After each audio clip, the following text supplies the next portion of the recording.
What is up, my late night makers? So here we are working on our Ender switch wire, and last night we were able to get everything set up for the good old stealth burner, and so everything seems to be in order. We were out of the cabling, got everything set, got all my cable here, and so tonight we're going to be getting into the actual assembly of the electronic components, control boards, getting everything mounted, and getting it ready for first power on.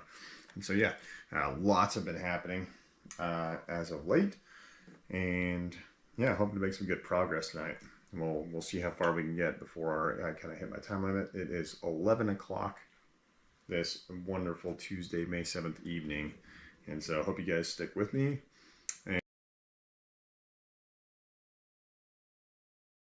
And if not, then you can always we'll get as far as we can tonight.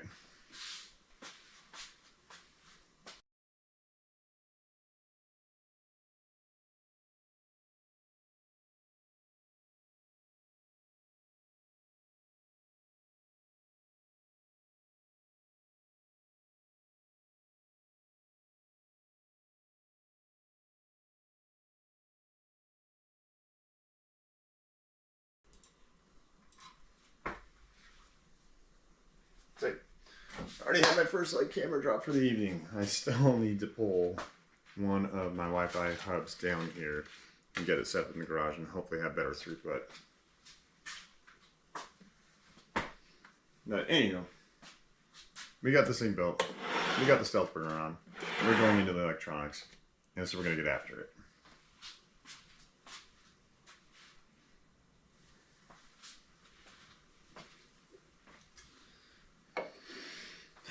First thing we're working on tonight is we're going to get this thing attached.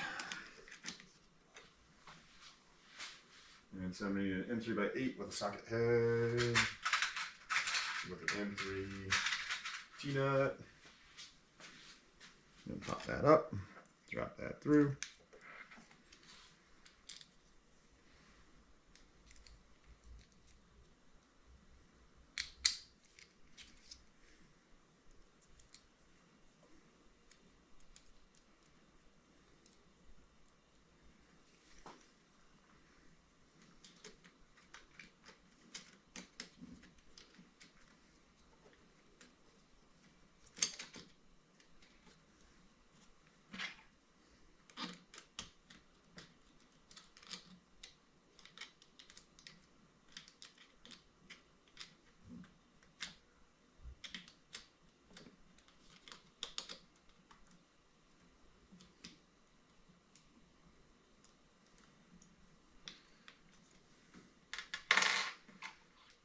Alright.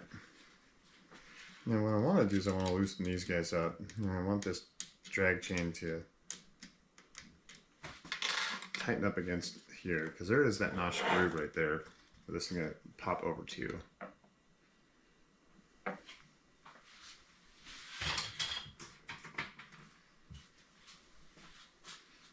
Oh, my toolkit is out in the car.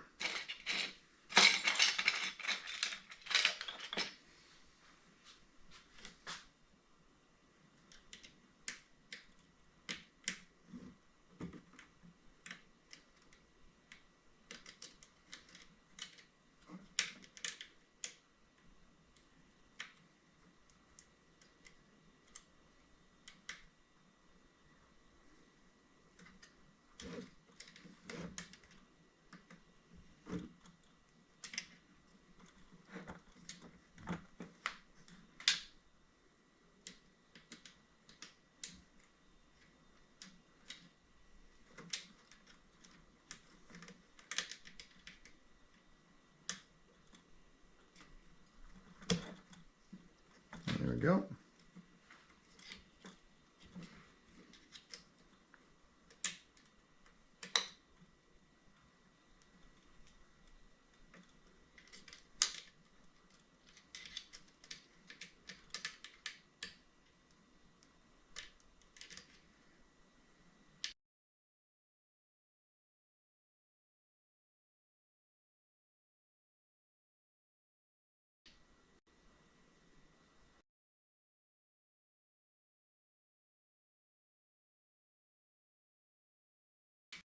Alright.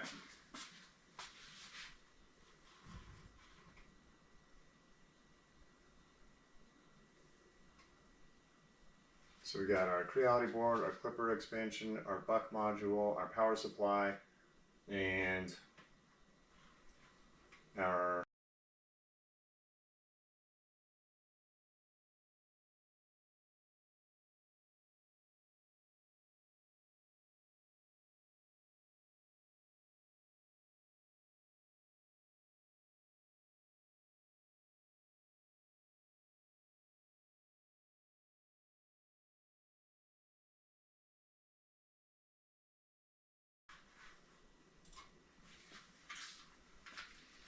and my camera dropped again. Again.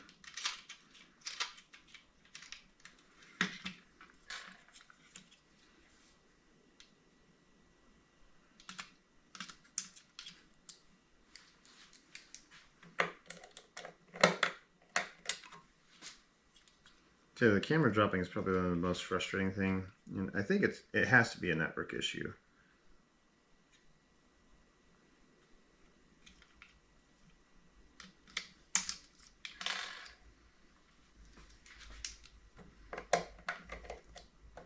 I'm going to take off all the factory Creality wiring.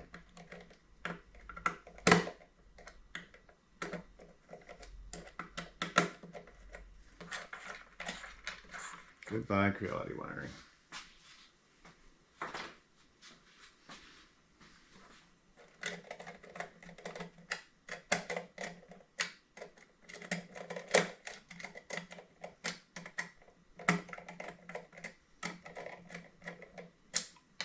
And so these ones are the Meanwhile power supplies.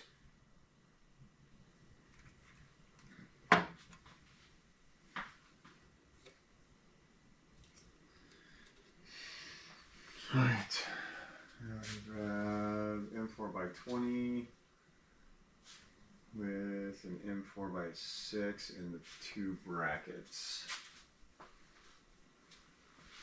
So there's 1, 2,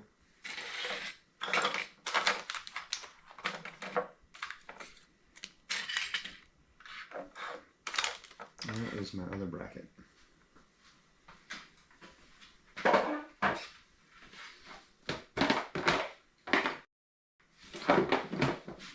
Maybe I need to print one real quick. Maybe I need to print one. Alright, so I don't see it. Check my other build.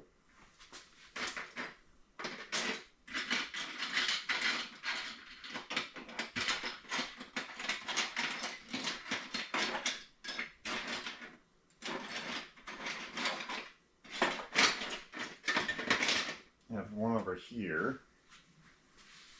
So I might need to print two. And again, it's like you can see the difference between the ABS Plus versus the regular ABS. And it's like the ABS Plus is just probably one of my favorite materials right now. And it's the ABS Plus from eSun.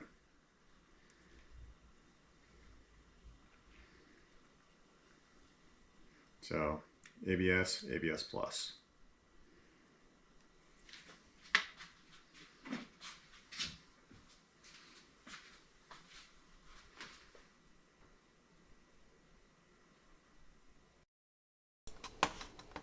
All right, over to the studio.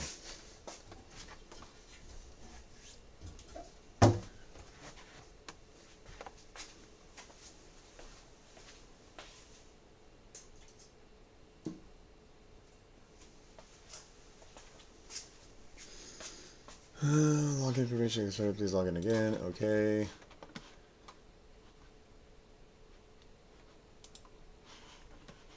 Login, accept, sure. Sign up with Google. There's me. Login successful. Back to studio. Yes. Load my presets.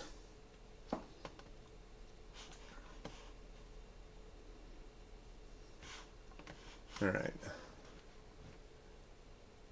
Prep. Let's see, this is going to be switch wire printed parts, and this is going to be the electronics. And I'm not sure which one it is. So let's take a look.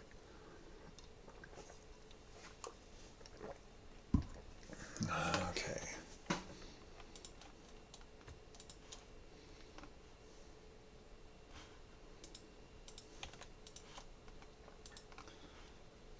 No. Alright, don't need. Range. That's the one we need. Delete, delete, delete, delete, delete. Arrange.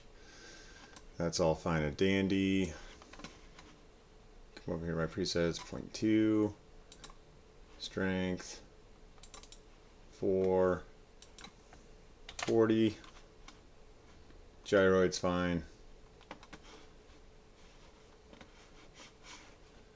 Slice. And make sure we're on the right device because we need to be on machine 2. Print.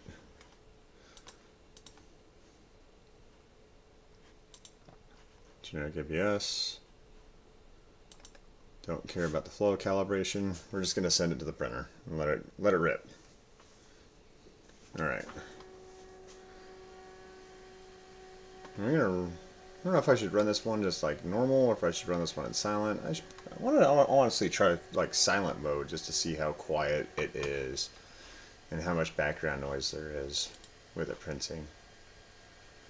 And I'm not even going to let it just ramp up to temperature prior to. Normally I would sit here and I would ramp the temperature on it till it came up to chamber temperature. But we're just going to let it go. And it's 2 brackets that are holding in power supplies. And I'm just going to use the 2 brackets I have just to continue this build. That way these ones are ready for the next build. So we're going to kick back over to my normal view.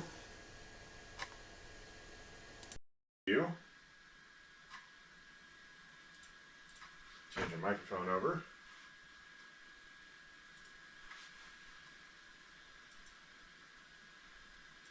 Alright. We needed to work on the ADXL map too, but I mean, I'll worry about somewhere. Neither here nor there, so let's get into it. So you take the power supply fan up, oriented this direction. Got our other brackets we'll get into tonight. They don't let our finger drop on those. Okay. So we need M4x20 socket heads and M4x6 socket heads. So as you can see, our parts block is starting to really dwindle down.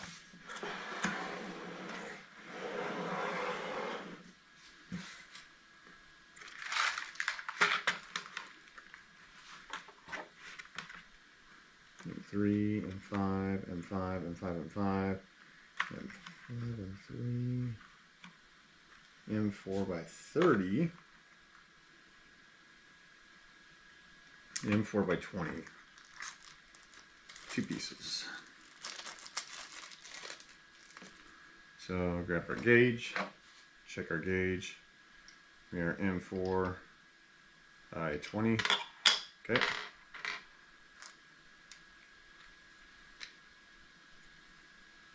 So one there.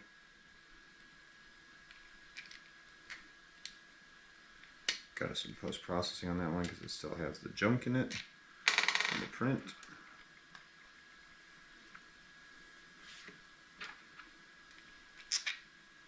So 1, 2, and an M4x6. So our M4x6, 2 pieces.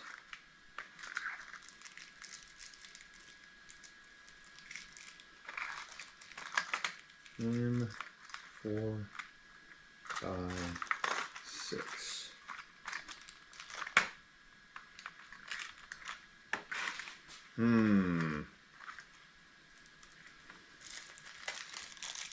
It says socket head, but I don't see socket heads, so these are M4x6 button heads.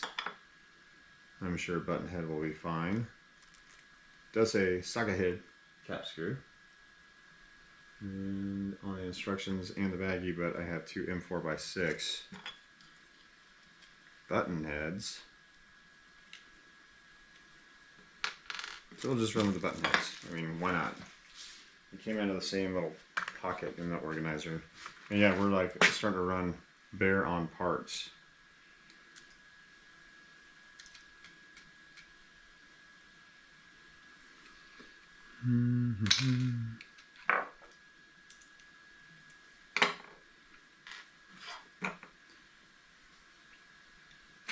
So we need to grab our other bracket, which I set down over here. That's going to be this guy.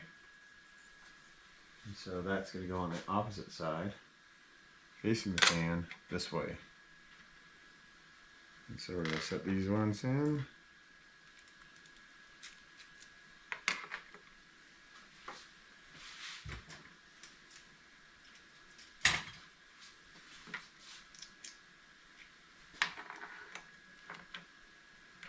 Check my orientation, make sure the orientation's good.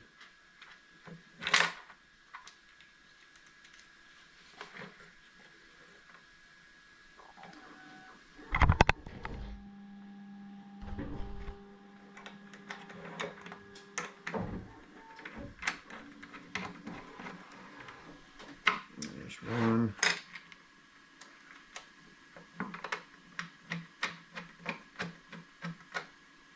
There's two. All right.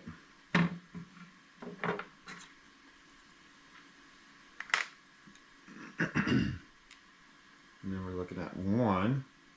And the orientation of this is going to be going on the front. So the front pointing towards the fan.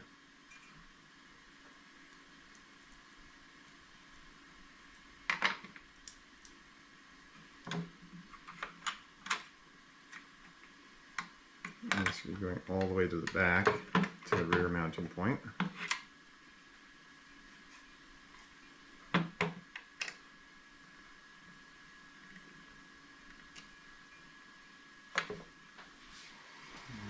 Cable bumping up against the chain. Just going ka-tink, ka-tink, ka-tink, ka-tink. Alright. It's a little cattywampus, so we're gonna level these out right quick.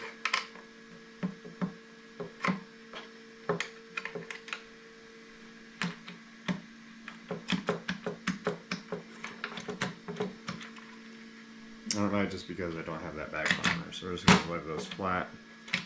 You want that flat. Should be flat between this, this, and this. Tighten those back down. And there's that little bit of a rock because there's nothing over here supporting the side. Alright.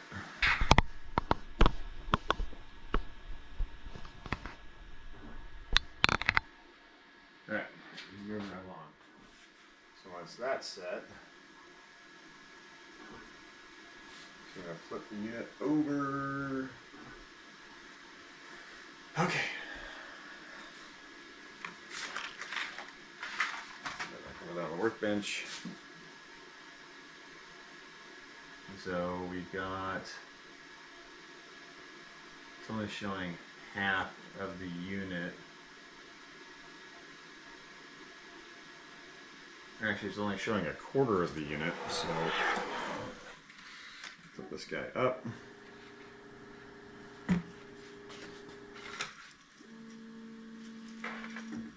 Here we have our massive mess of cables that we're going to be getting to tonight.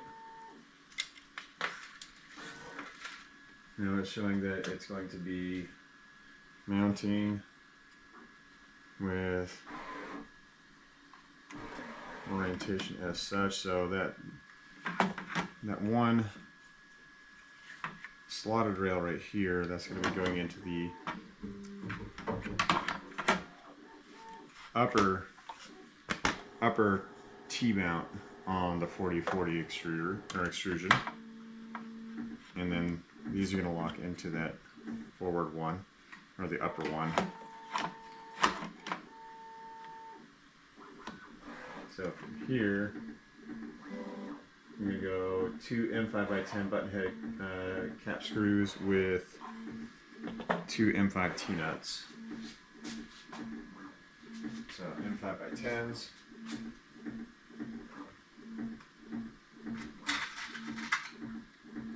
Two T-nuts, 2.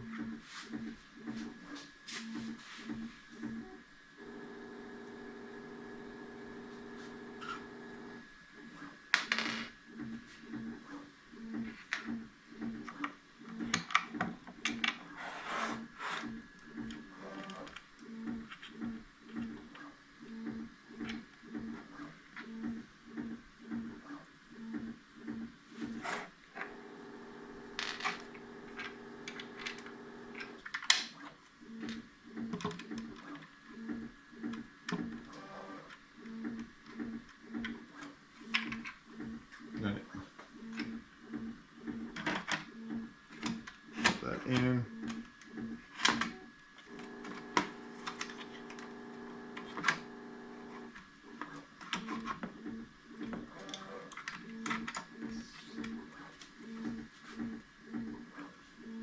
I'm going to slide it all the way forward.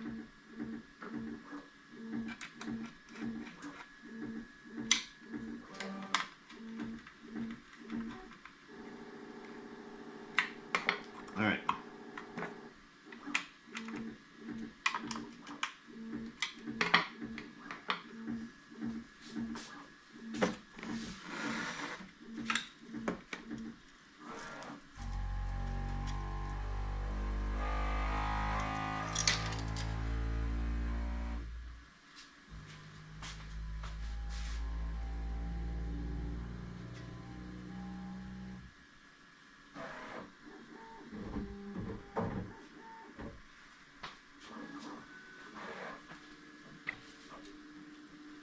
Make sure you're grabbing some of our other brackets, and I hope I got all these printed out appropriately. So we've got, that's going to be for the Mark S Pi, or MKS Pi. This is going to be for the Clipper expansion board. This guy is going to be for the Ender 3 control board. So we're going to pop the control board out of the original bracket from the Ender 3 here in a second.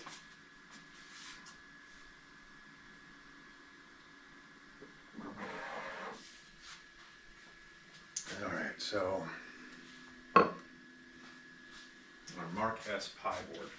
And this should be a direct drop-in.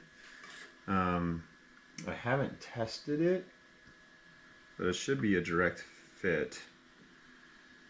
And so, I mean, it looks good. So we're going to grab our M2 by 10 self-tapping. So M2 by 10 self-tapping. 1, 2, 3, 4. These are just wee little guys. I need to run out to the car to go grab my other toolkit.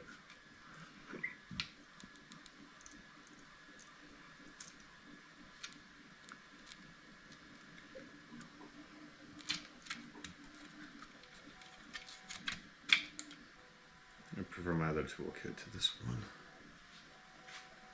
I did a laser repair job over at Irvine High School earlier today, and so when I was doing the laser repair, I had my entire toolkit with me because I need it. And so I don't have my normal toolkit that I run every evening. So when you guys are setting these in, just be cautious not to over tighten them, because you don't want to cause any damage to the PCB board itself. So I'm just very gently tightening them down.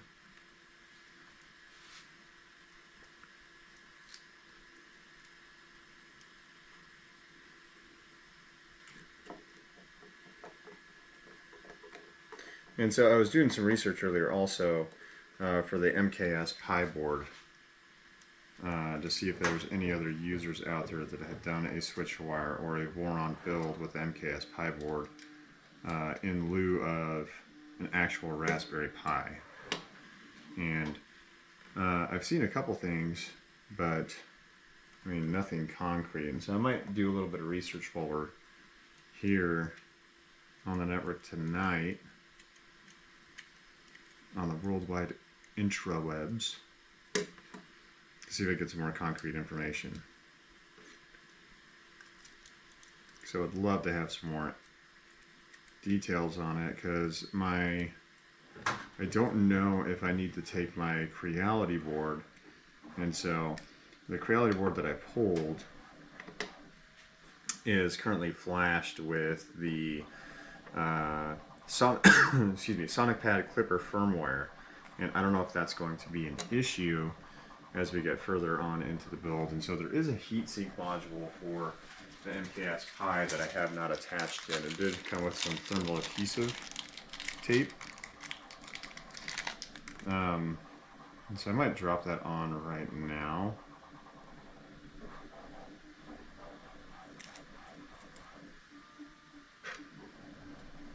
But I should probably check orientations to make sure that there's going to be a fan that's going to be blowing across it.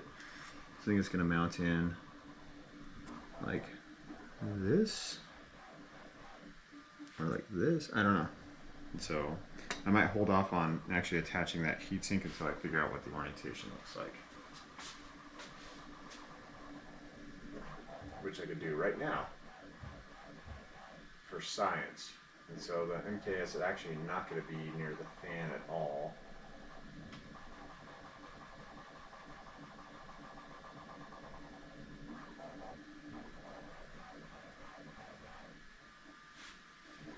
But it will be in position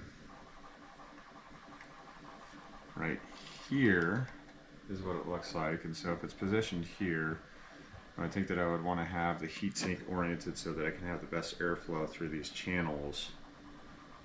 So orienting it as such. Let me see if I can get a little bit of that heatsink over the onboard memory.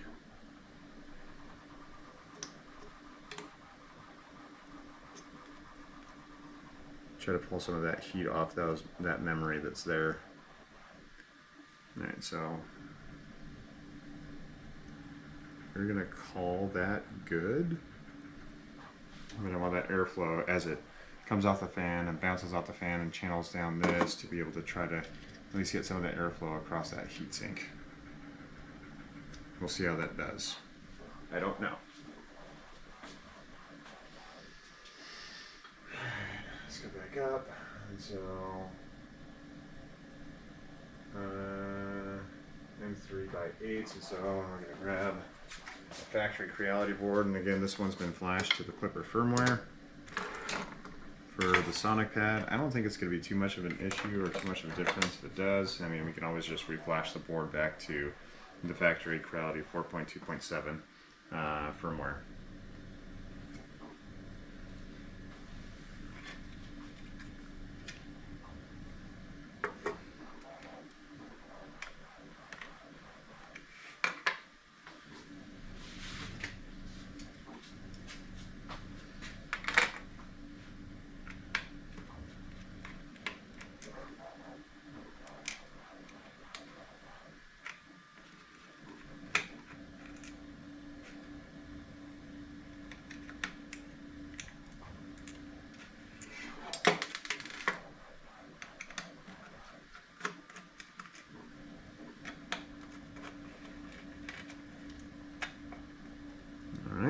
So there's our 4.2.7 board.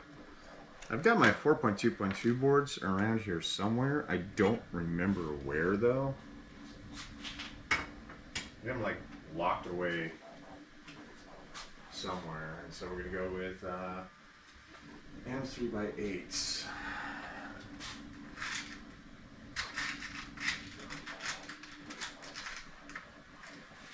A bunch of them.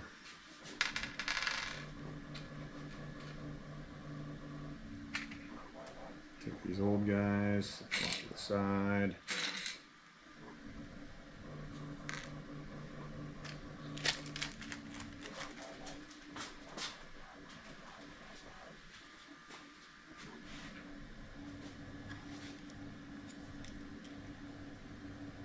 So M3x8s. Need 1, 2, 3, 4, 5. 2, 3, 4, 5. And then we need 2 M3x8s and then 4 M3x8s. So a bunch of M3x8s.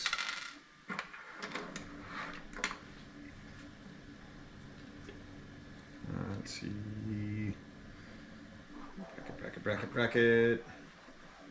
Bracket. And so the orientation for this is going to be that we have the power receptacles. So the power receptacles are going to be upward.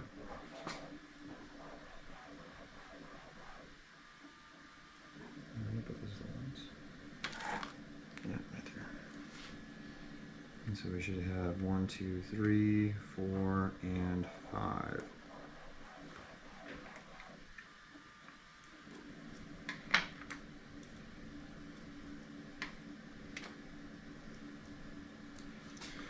I need my other toolkit.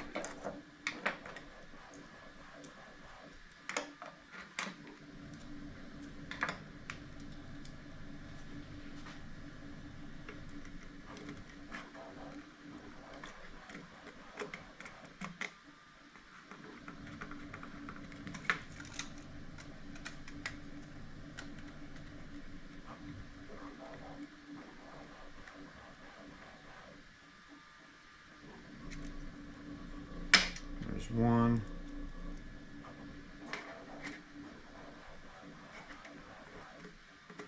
Yeah, I left that one a little loose so I can work kind of positioning. That might need to loosen it up a little bit more actually. Some of those holes aren't necessarily lining up exact.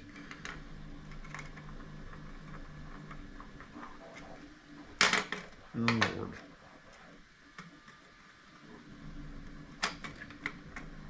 Actually, come on.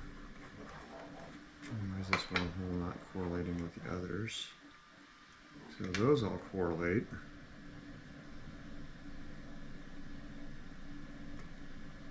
And this one seems off.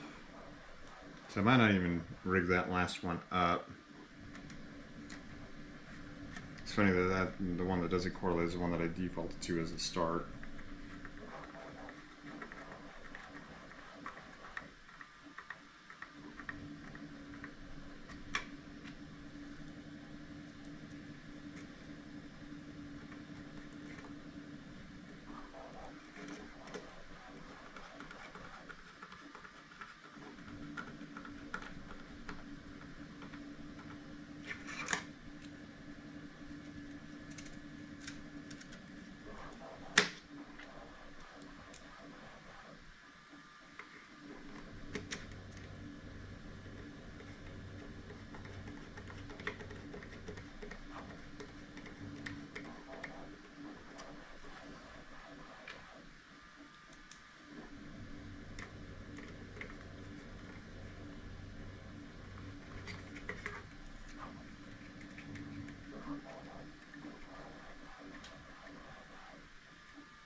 That last one is just like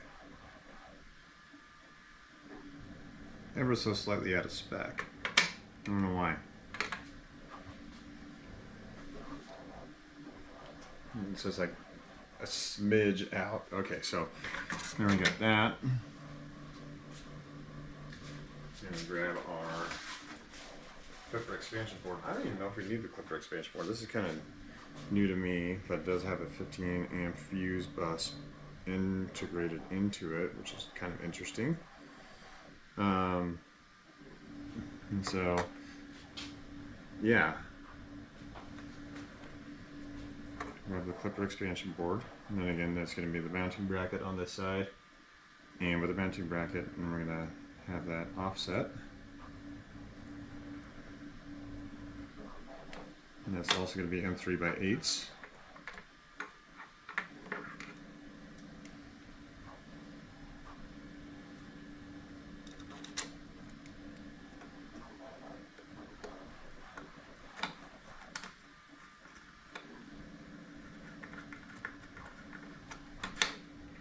one side started, then we'll get the other side started, and then we'll tighten it down.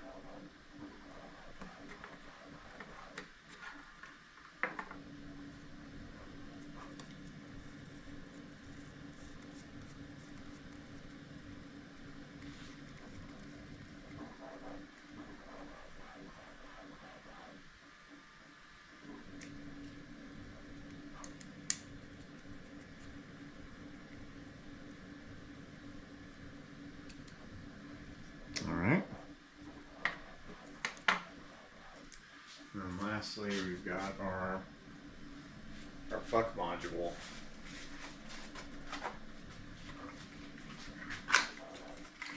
And so the buck module is there.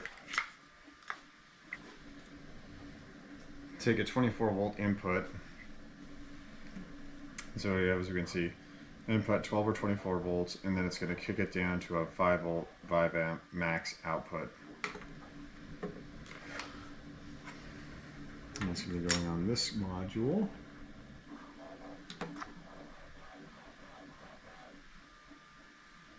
And so, with it oriented like this, we're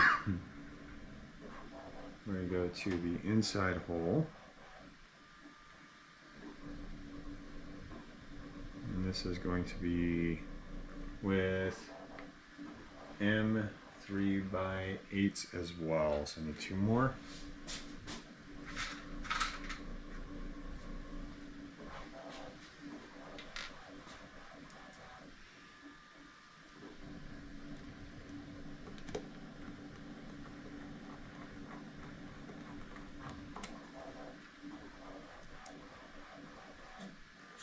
Yeah, but I was over down at Irvine High School today, fixing their laser so they can get their senior and class projects complete. And it was kind of cool what they were doing. They were using it to make their own little trophy shop, and the trophy shop is, you know, for those good old end of year kind of gifts to, like, you know, top student, top academic performer, class clown, all those other things. I don't remember back in my high school days what I was voted as.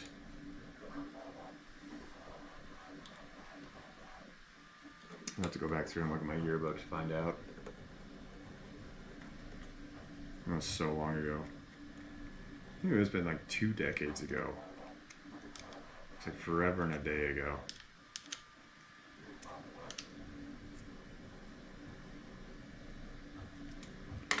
Alright, so we got all 4 of those set.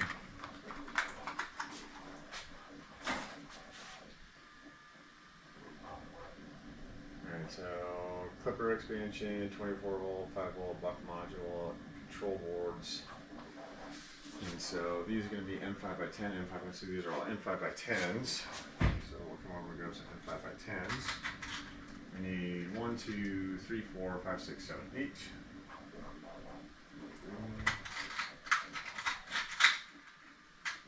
5, 6, 7, 8.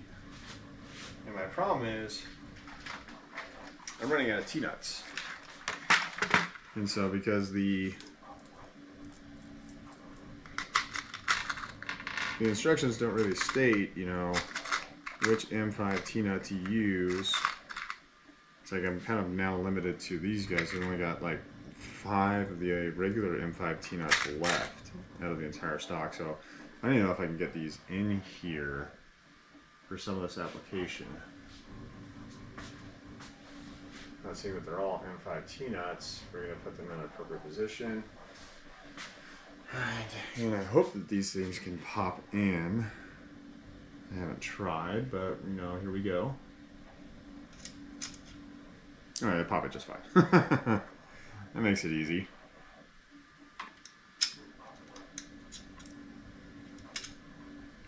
Alright, so we're going to start using these guys, because that's technically what I have left. So we're going to grab our buck module.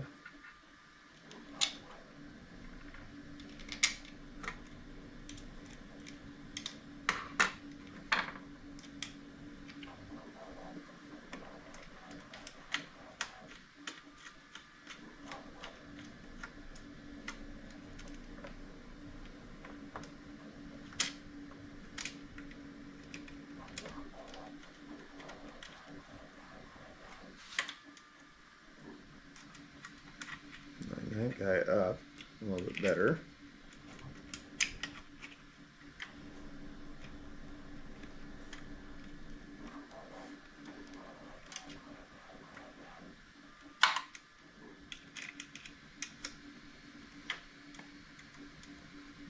Alright, so there's my buck module. You got that set. And I don't know what the gapping is. I mean, it does look like there's a little bit of gapping.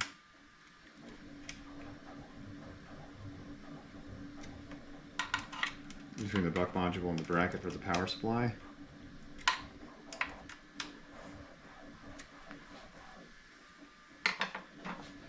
Run some auxiliary lighting here.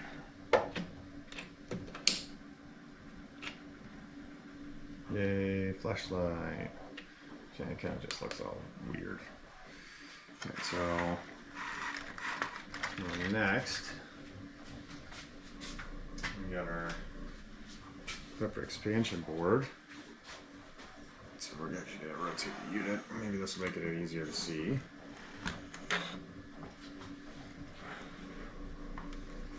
All right.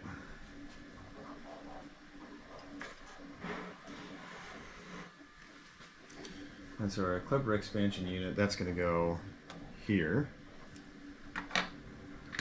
2.5 units, but it doesn't say whether it's going to go in the top channel or bottom channel.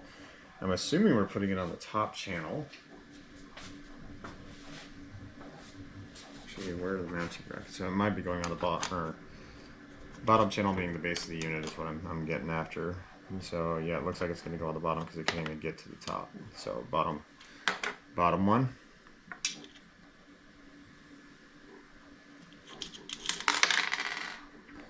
That's going to be a little bit of a pickle. Alright, so we're going to rotate that one here.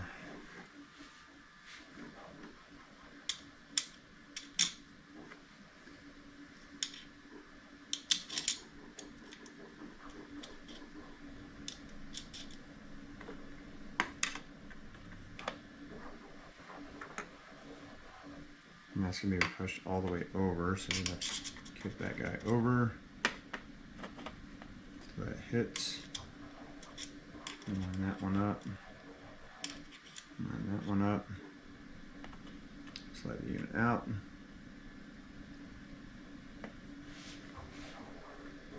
Take our M5.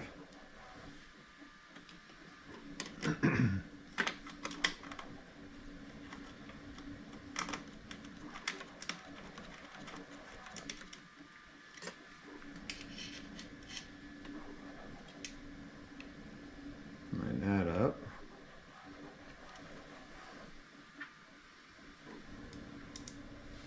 Our other M5.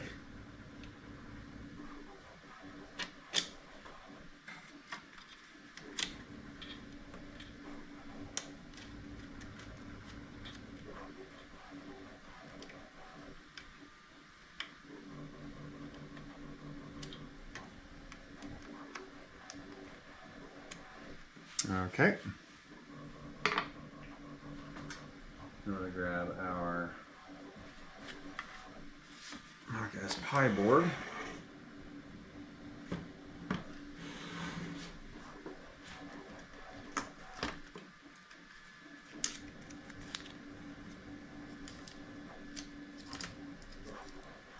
So I'm kind of curious about some of that cabling though. I don't think I have enough length for anything.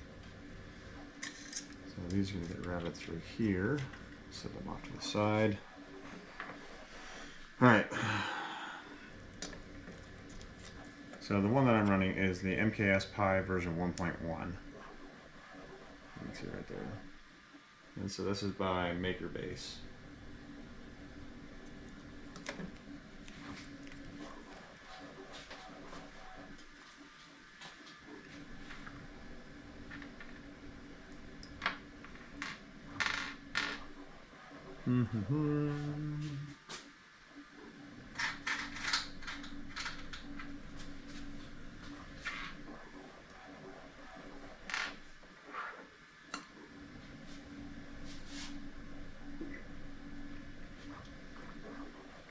Alright. Looks like I got some video lag between my two video feeds. little bit of lag. All right, I guess Pi board is going to go here. Now, I am running the ribbon cable, so I want to make sure that I'm not pushing that ribbon cable in where it's going to be too hard to get to, because the ribbon cable is going to go up to our front mount display for the touch screen. And so I always want to leave this guy exposed so I can drop that ribbon cable in once we get a little bit further on in the build. And then I do also see that, you know, that's where my SD card is going to go into. Don't know that I necessarily need it, but maybe for either flashing or future expansion. So that'll be interesting to work with. For here, we got those two, so we're going to grab 2 more of these drop-in and 5 nuts.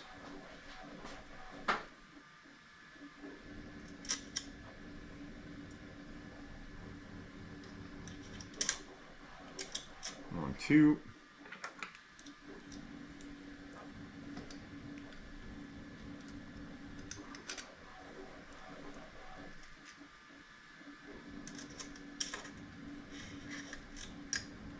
How am I going to do this? Do the bottom one first. So we'll give it the bite, and then we'll go to the top one shortly thereafter.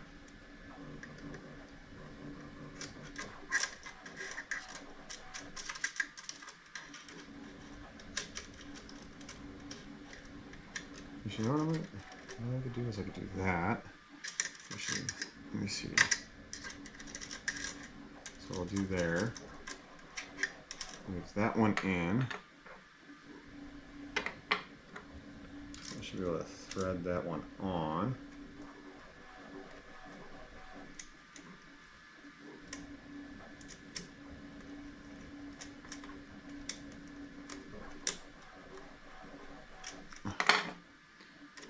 Why is it not biting? Because I have the wrong tool. So we're going to lock that down just ever so slightly. We're going to pull this guy out.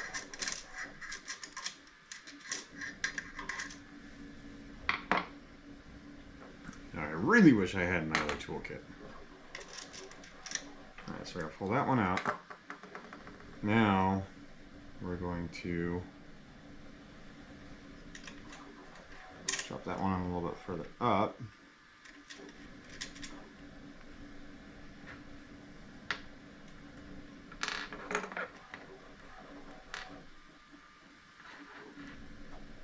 Come on, magnet.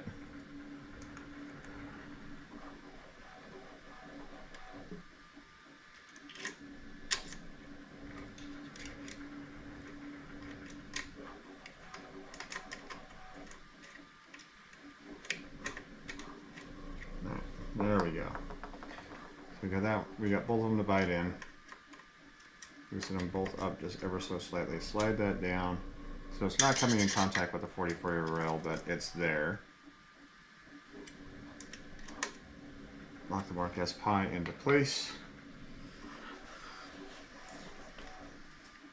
And now it's control board time. So the control board is going to be kind of interesting because I have this mess of cable. And I am going to, because I have this handy dandy hex. I'm just going to stuff it through the hex and pull it out of the way.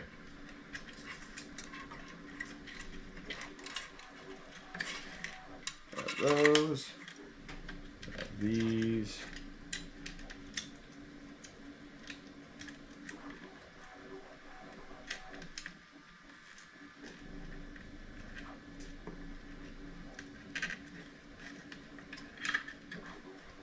I'm going to pull all of those out of the way.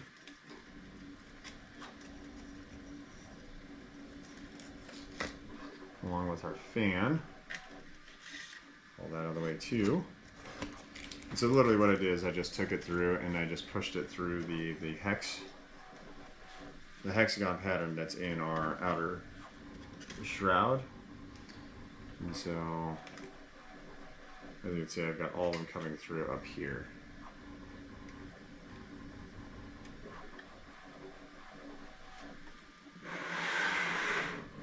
Now we're going to grab our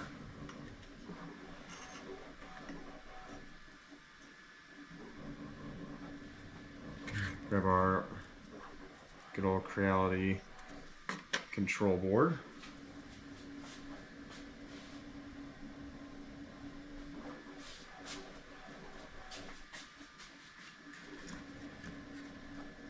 And the control board, actually, I may not be able to do that because I need to have these cables out of the way. Because this guy is going to get mounted here.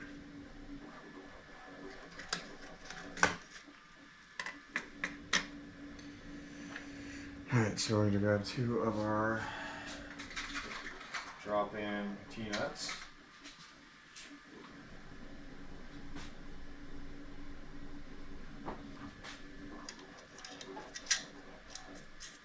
One, 2.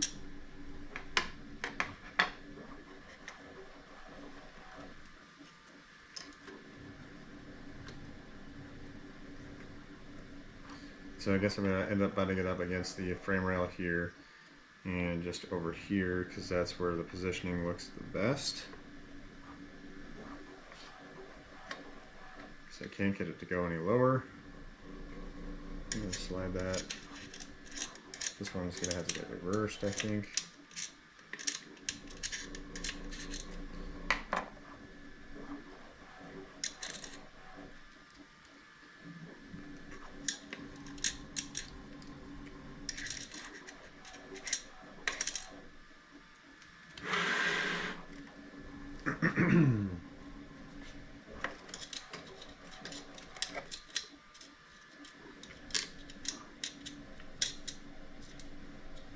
Hey, look at that.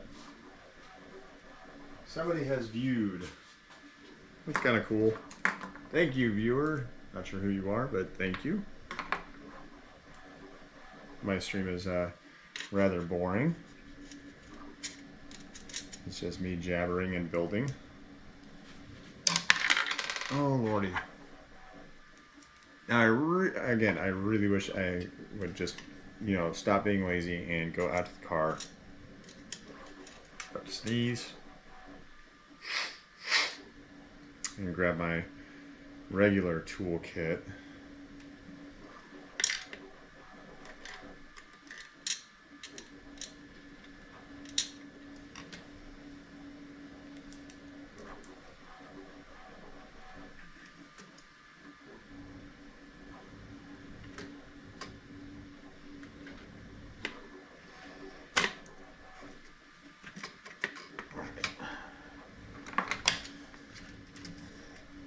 I'm going to stop being dumb. I'm just going to drop these guys in here. Because that's the smart thing to do. Never claimed I was smart. I'm just saying it's the smart thing to do.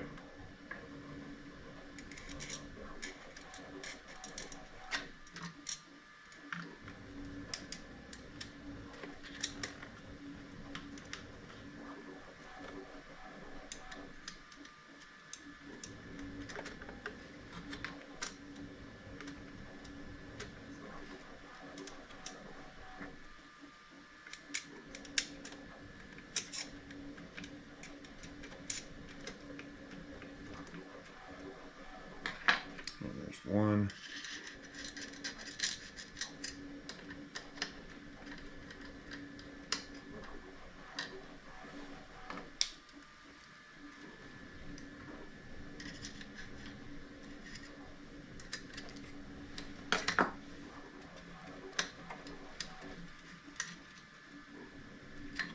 All right, there's number 2.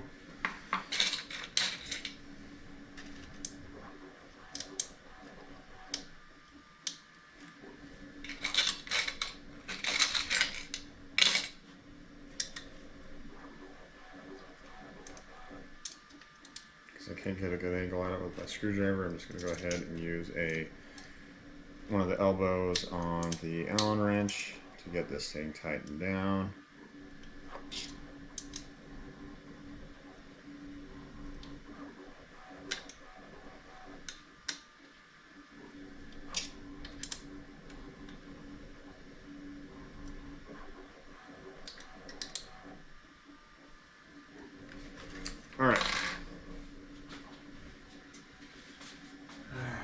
all this. So we've got our control boards and the buck all mounted down. So now we're going to go and we're going to get the power switches hooked up. And so we got red, yellow, and black. And so it's going to go from outside to inside, red, black, yellow.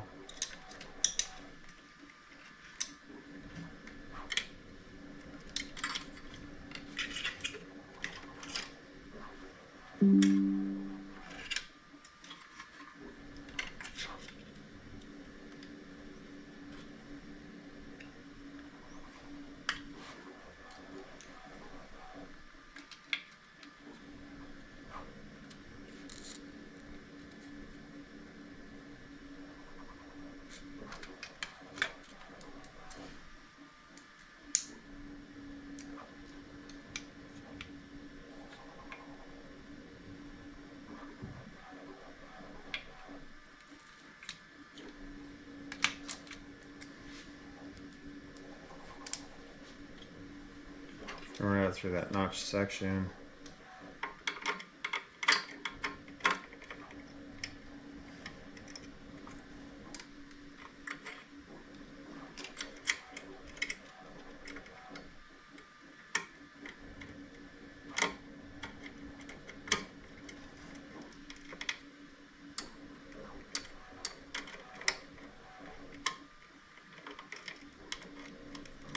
Right, so red.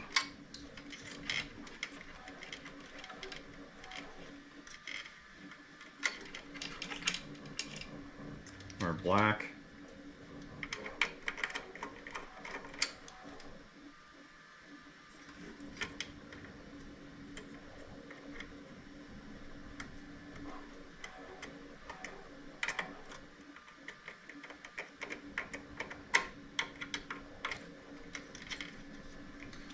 And our yellow. And I'll probably use some zip ties to kind of clean this up a little bit. Just make sure this cable stays completely out of the way from everything else.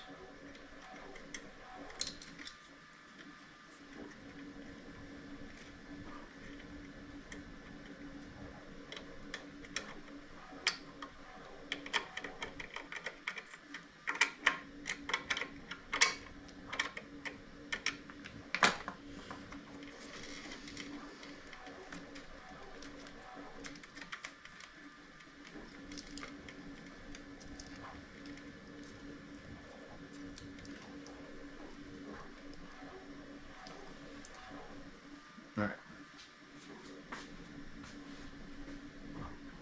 Red, black, yellow.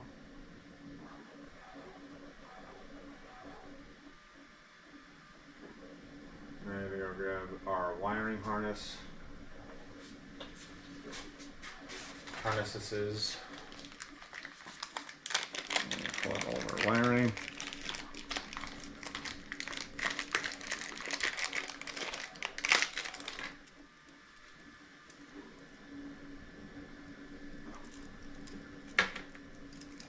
Okay. A couple of different sets. So this one, it looks like I'm going to need three sets. So I got one. I'm going to check to make sure these are all kind of equidistant in length. 2 and 3. And they're all equal, yet one of them has, two of the sets have prongs, and then 2 of the sets have plugs. So I got 2 sets of plugs and 2 sets of double prong. So my first set of double prong is going to be going from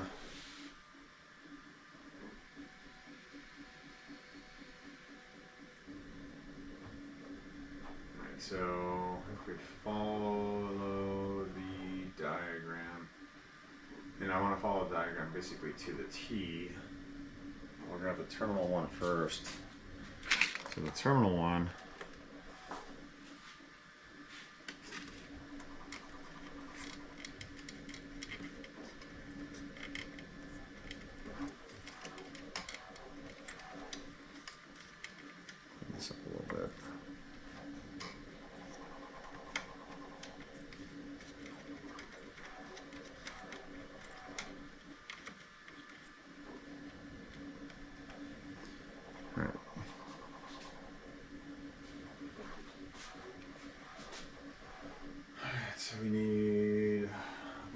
plus versus voltage minus. It's going to be prong to terminal. So the first prong to terminal. That's prong to prong, prong terminal. So the first one is going to be going to the, as I'm looking at it, the second to last, and so there's that. So it's going to be going on the last terminal and then the fourth terminal. So black on the fourth terminal, red on the first terminal.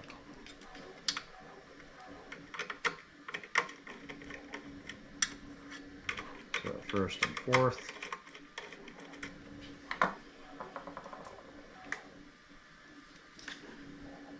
So first terminal is going to be the red.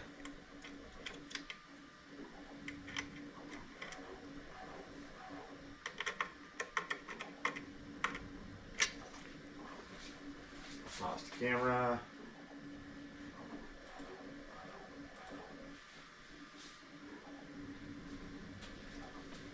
So first terminal in red, black terminal on the fourth. So 1, 2, 3, fourth terminal is going to be black.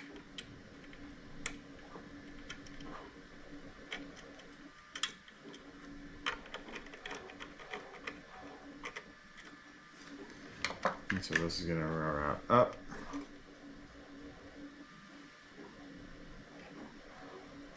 Might go up and over and underneath the pie board. And it's going to be black on the outboard, red on the inboard.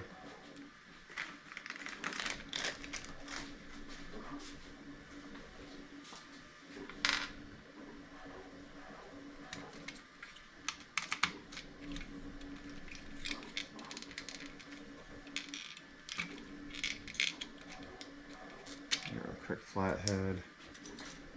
Let's turn those up if they aren't already. They do look loose.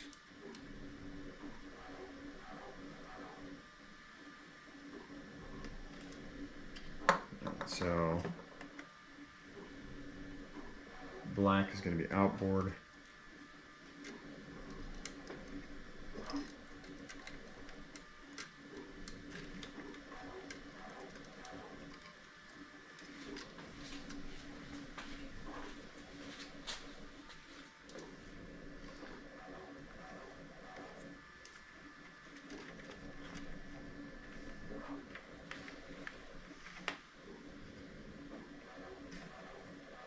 So again, black outboard, red inboard.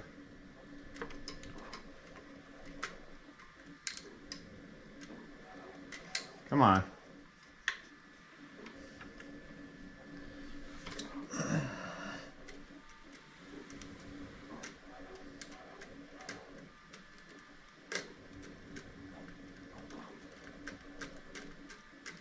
Open those terminals up a little bit more.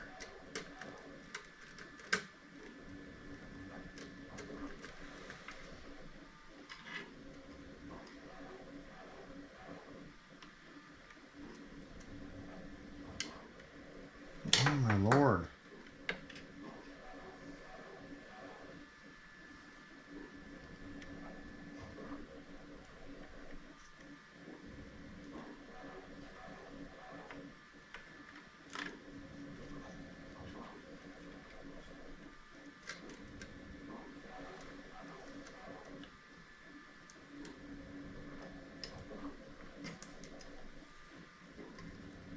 Come on.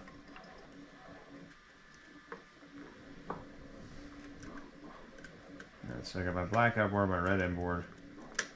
I'm going to lock those down.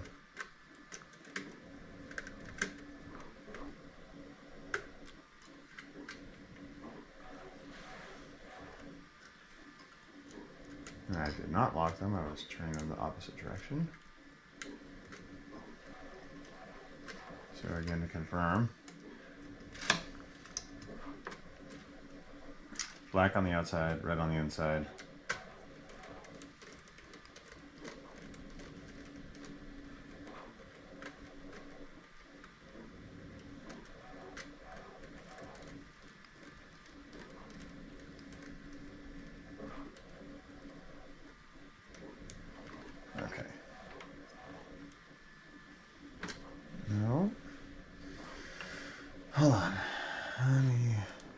change this.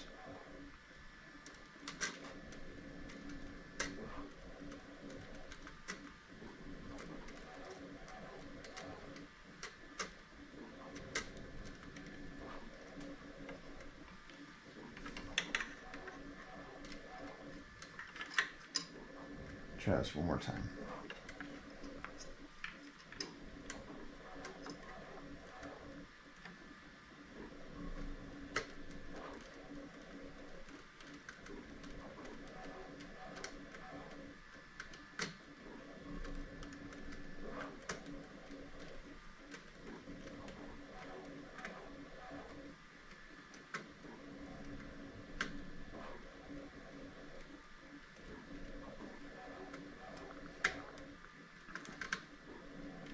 All right, I'll take that, route that underneath the MKS Pi board.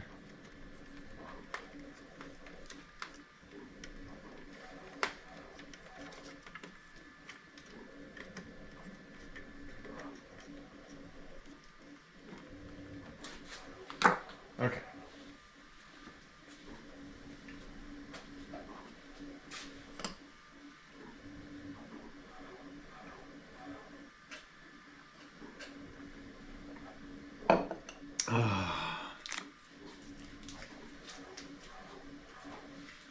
I love making, I love crafting, and I love craft beer. Craft beer. Okay. Our next terminal cable. So we got our pronged cable with our terminal ends. And so those terminal ends are going to be going over to our clipper expansion board.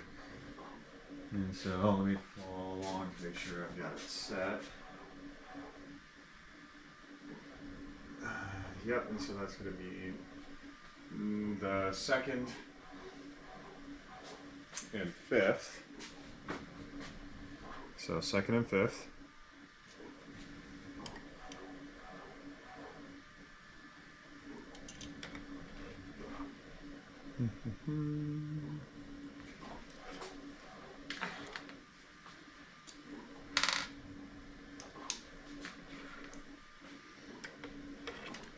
Open the 2nd.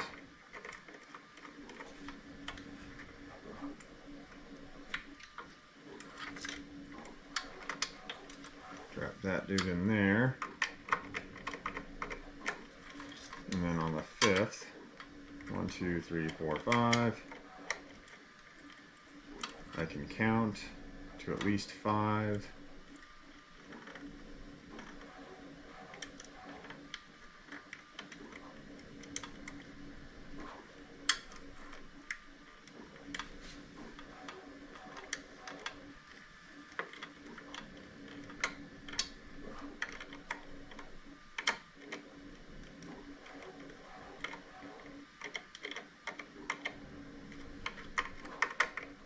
So I get my 2nd and 5th terminal.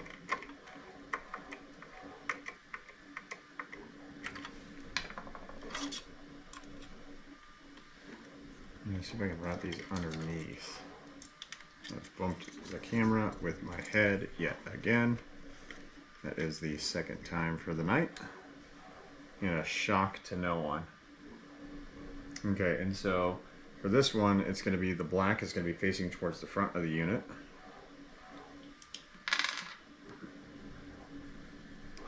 With the red facing towards the rear of the unit.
And that's to be black facing towards the front of the unit, with the red facing towards the rear of the unit. So front of the unit, rear of the unit. Okay.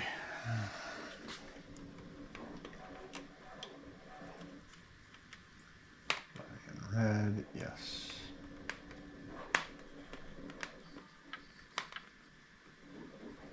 I'm just going to tuck the cable up underneath the actual bracket itself. Keep it out of the way. Alright, number next. This is going to be terminal to terminal.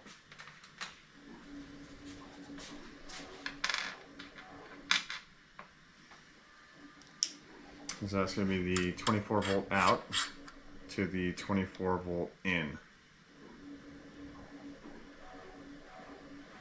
And it's going to be the third and the sixth.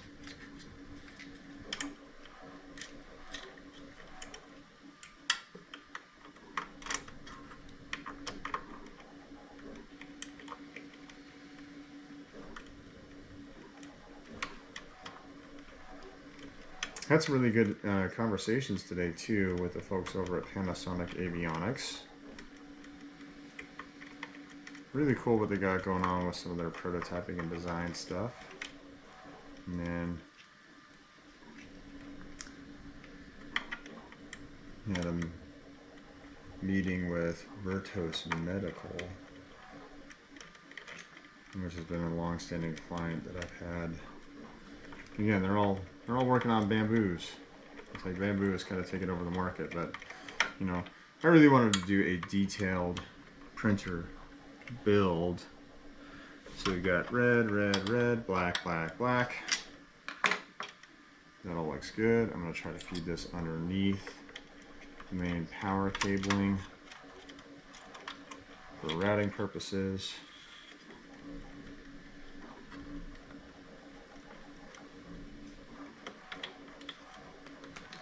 Alright, then we're going to go to our input, and so our input is going to be red inboard, center line, so inboard, and then black outboard. So inboard, outboard.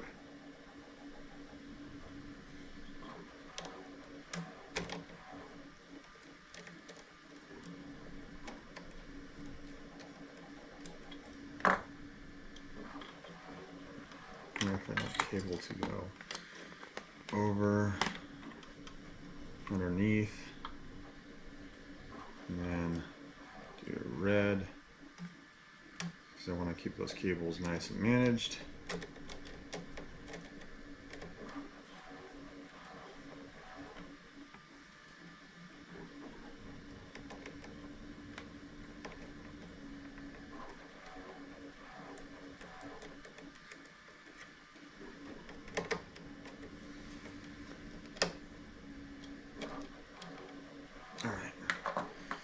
Okay.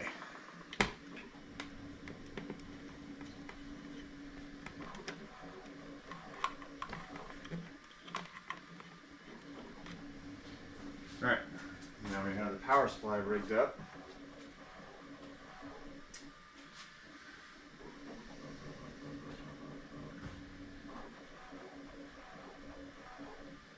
Okay, so this is the part that's going to be kind of interesting is I've got my 5 volt minus and my 5 volt plus, and so if I look at my Pi board, it's I've got a 5 volt, and so this prong right here is, this one right here is 5 volt in, and this is the ground. And so it's different than like the Raspberry Pis that are out there, because what's up on the display is the normal Pi setup, and so this is the part that kind of scares me a little bit.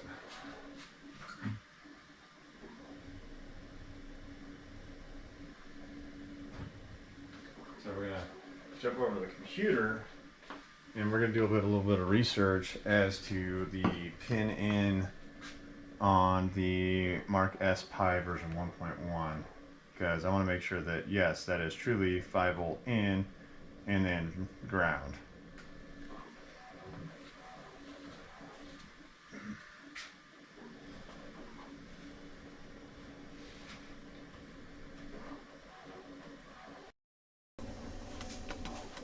So as you can see right here, while we have it big, this is for the normal Pi board, but the normal Pi board is not what I'm running. I'm running the MKS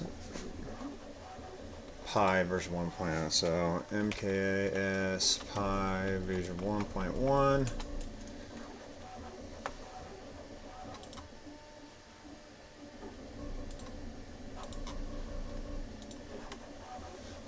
Alright, MKS Pi.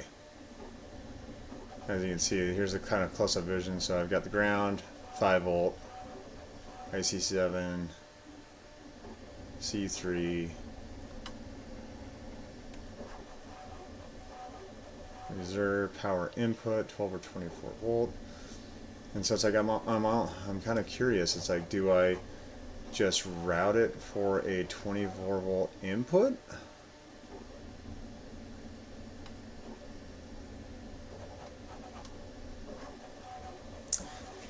So that's the Pi version 1.0.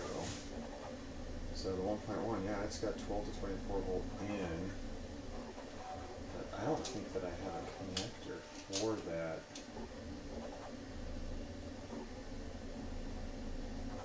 That I could set. That came with the unit, unless I might have, but I don't see it.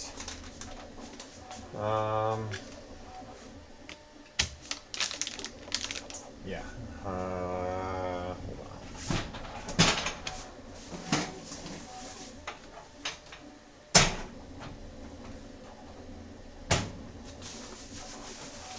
Here's my other 5 volt setup. This one I haven't really touched yet, so I don't know that I have any cabling for it.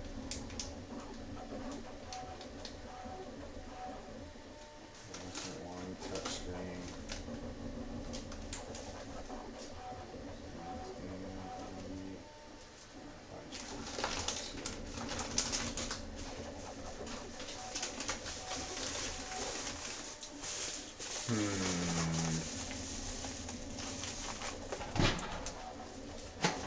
What to do?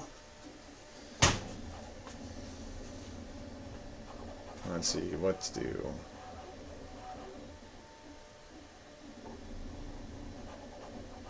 Accelerometer interface, reserve I/O, system image.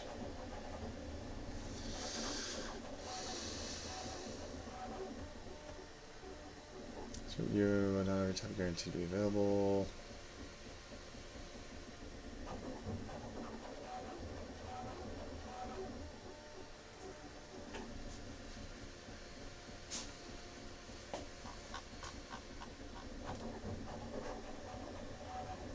Debugging port, power input, 24 volt. Gosh, I wish it came with an actual connector for that. So this may derail my plan for a little bit of tonight. Getting this set up. It's like I don't have a bus connector for that.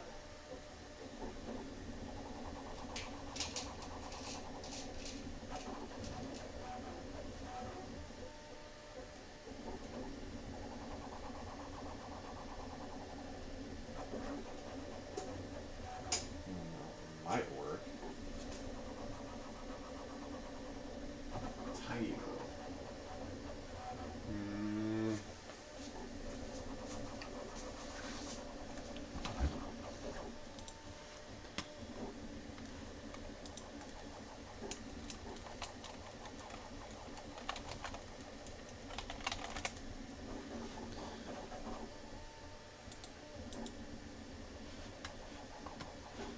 Is this the same?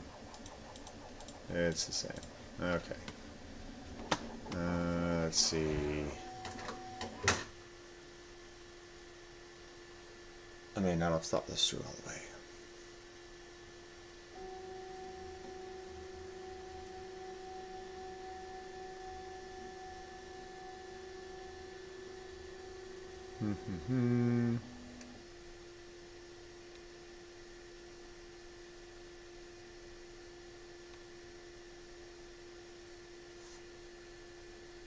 And bamboo is done.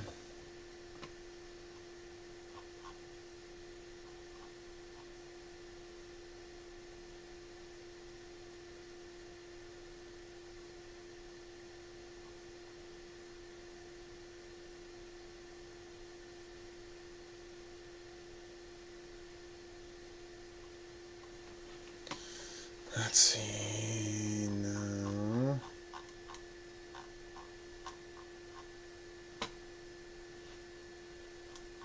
I gotta still do all of this. All right.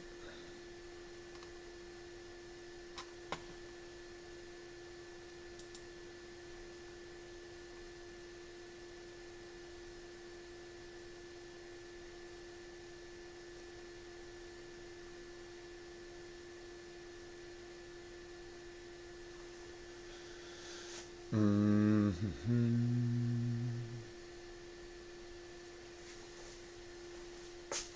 wonder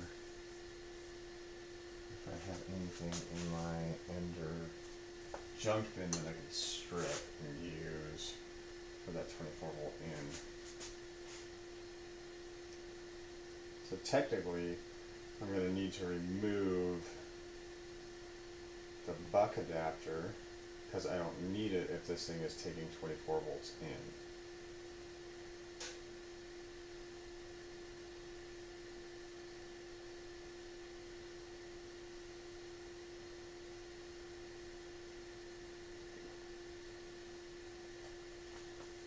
Let's figure this out.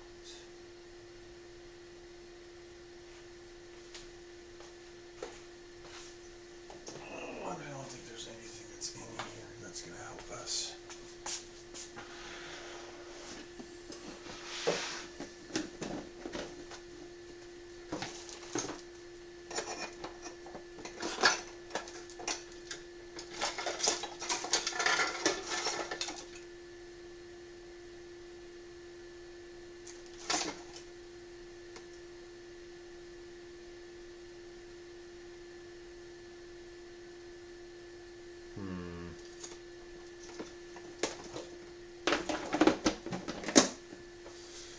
Alright, let's see.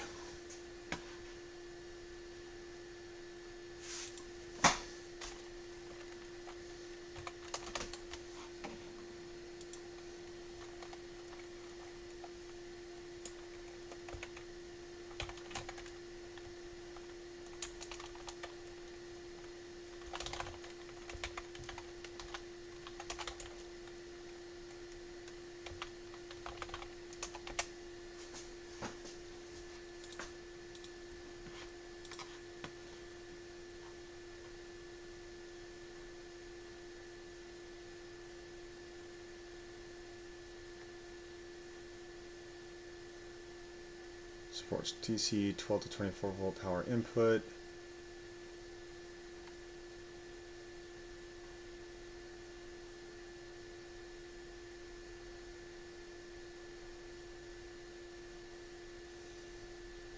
GPI extension, ADXL.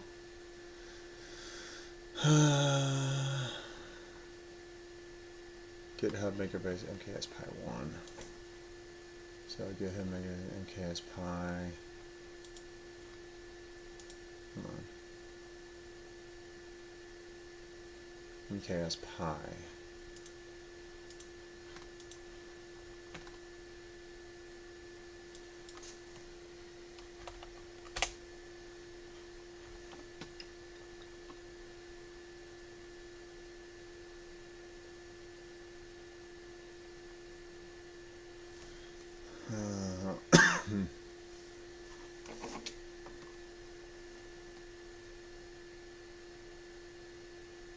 Let's see. Systems download. This is all the same thing we just looked at. What do I have as a connector for the 12 to 24 volt input? And I guess I could just run. Change the scene real quick.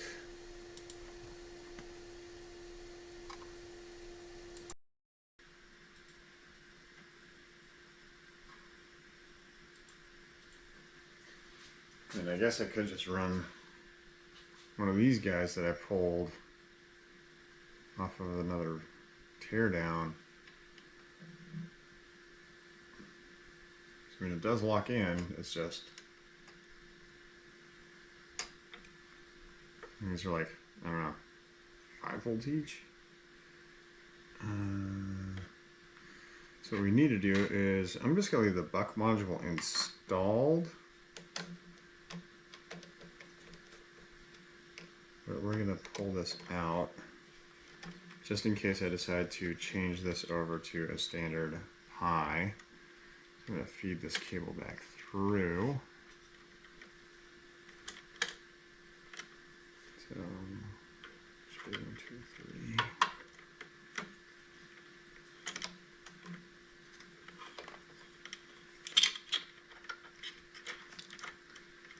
And so I have no idea what the gauge wiring on this is, and if I can get it to connect down.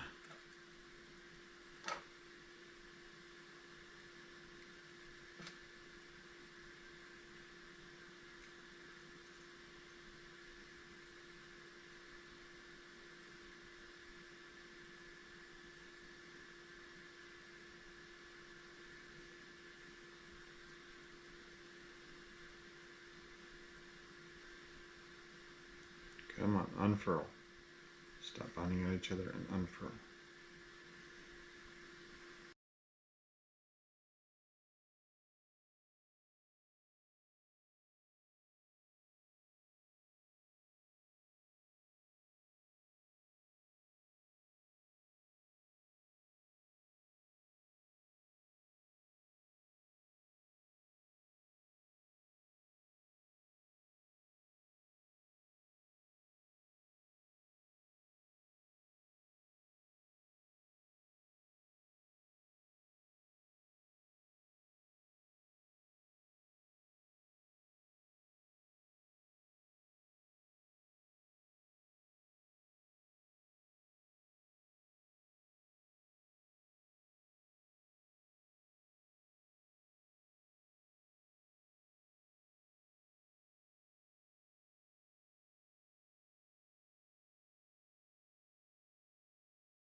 Now a 2.54 JST connector.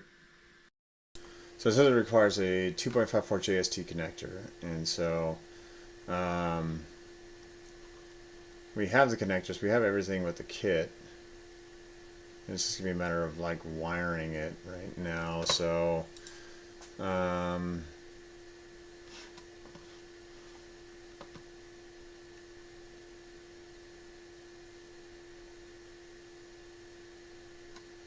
yeah, let's see. This is like the one thing I was kind of like the most kind of cautious about.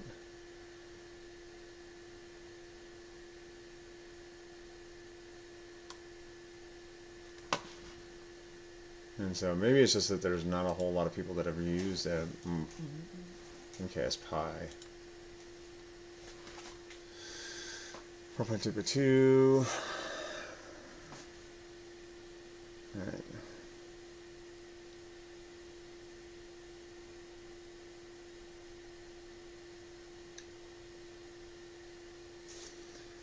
That's not helpful.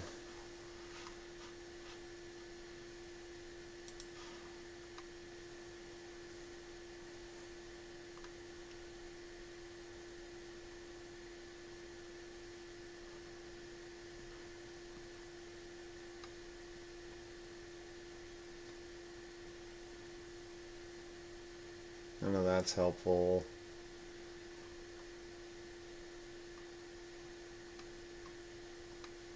These are all just resale sites.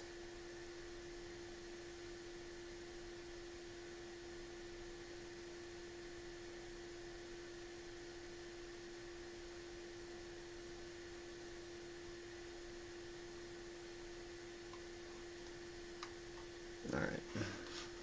No help.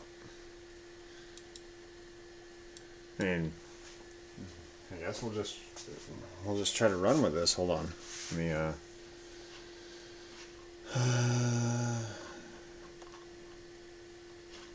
so we're just going to take one of the connectors I already have that's just sitting around the garage, and we're going to try to wire it up for the 12 to 24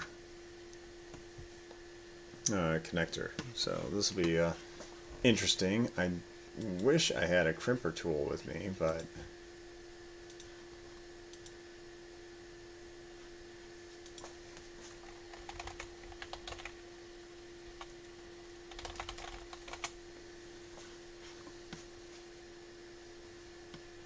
let's see.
JST.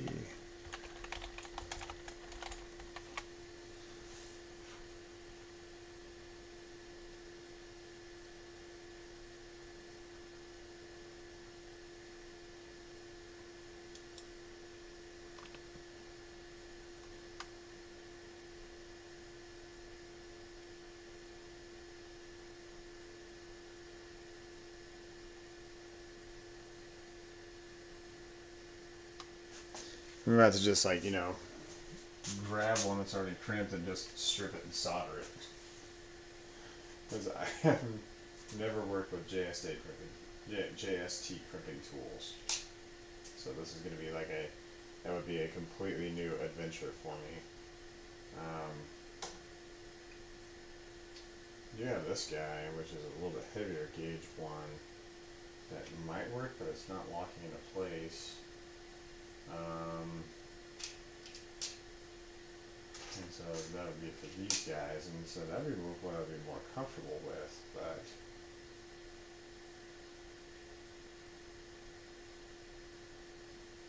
this would just drop it in here and lock it into place, and then we drop a second one in place. And so, you know, it's pretty straightforward, positive, negative. It's just a matter of getting the right fitting, and so that one does lock in, but it doesn't lock it in.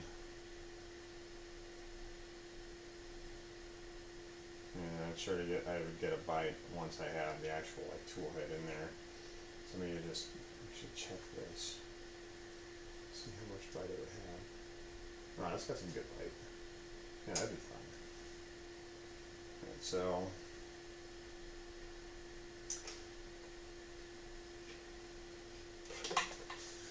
Alright, so I forgot to change the cable or camera over and all the other stuff. I'm so terrible at this. We're going to go here. Turn that off. We're going turn that on. Alright, so now that we're back over here, so what I'm talking about is I had my lead that was going to go over to the actual bucking module, but because the MKS Pi board by MakerBase has a 12 in, I'm looking at just snipping these guys.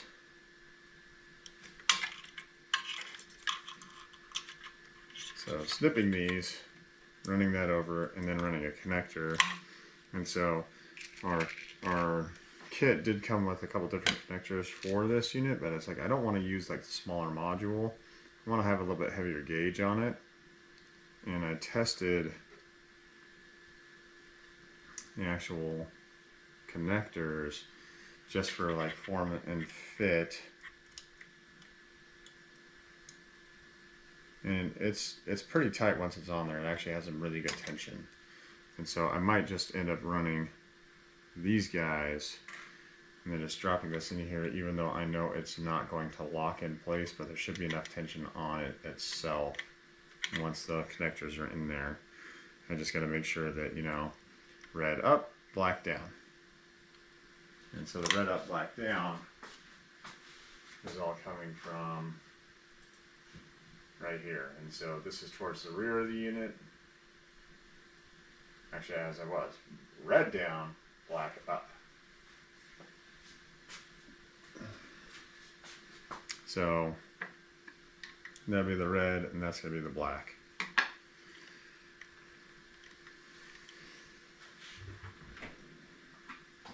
I've never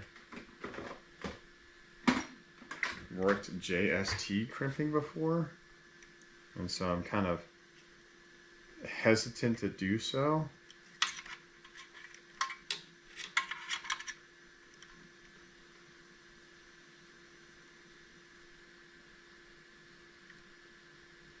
Because I've never done it. Hold on.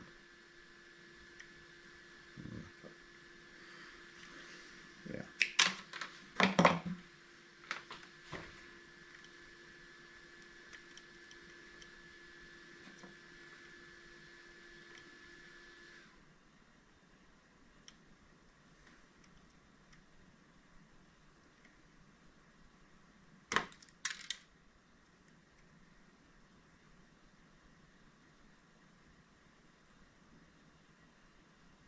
I should just probably pull this cable off to work it, but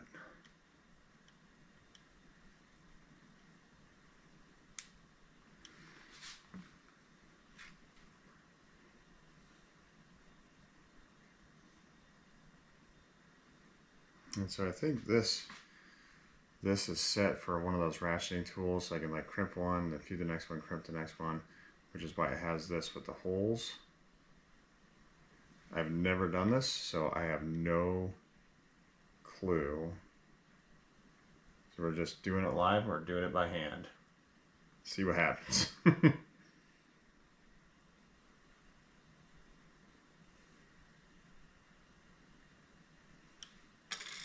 And how hard could it be, right?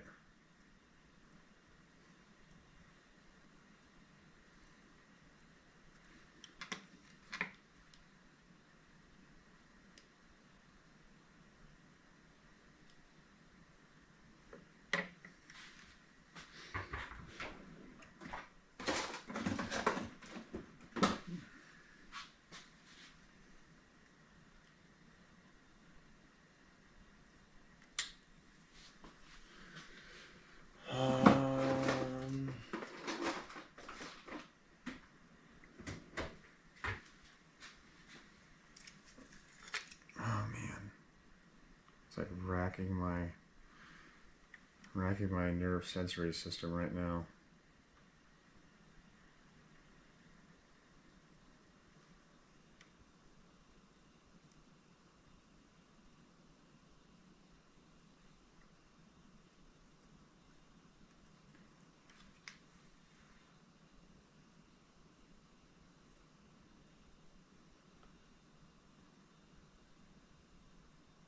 My eyesight is failing me, so this is actually really hard to see with how small these are.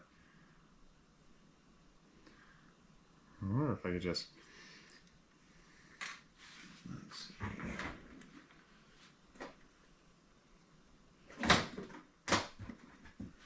Got so many wire crimping tools.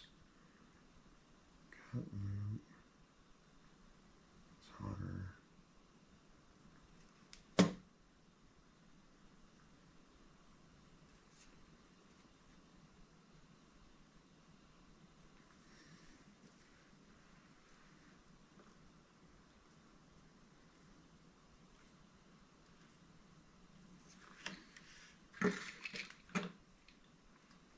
You don't want to introduce copper into anything else.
Okay. I think we got some JST crimpers at the office, and so I may just hold off on this for right now. I don't know. Oh, man. Oh! Okay. I was really hoping to get it all wired up tonight.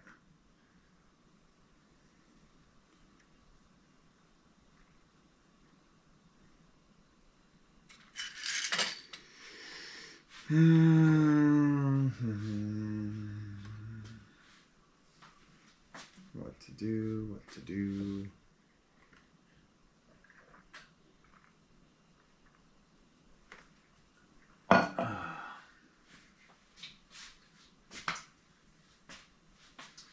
This is a pretty clean build so far. I guess I could just kind of move on and take care of some of the other items in the build and then come back to getting the power and everything set up tomorrow, which is what I'm probably going to do. Because again, we're not going from here to here anymore. We don't need that. And I wish there was like a USB that I could just run in to get it set.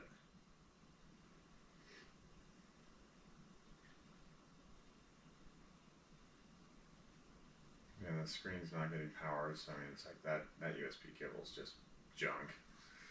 So one thing I could do is I could work on getting the cable pathing for the ribbon cable for the display, but I have the unit upside down on where the face and where it would go.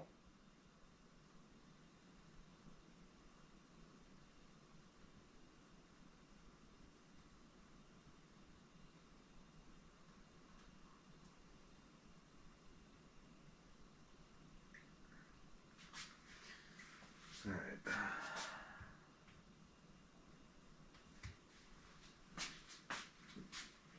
I am at a loss right now. Okay.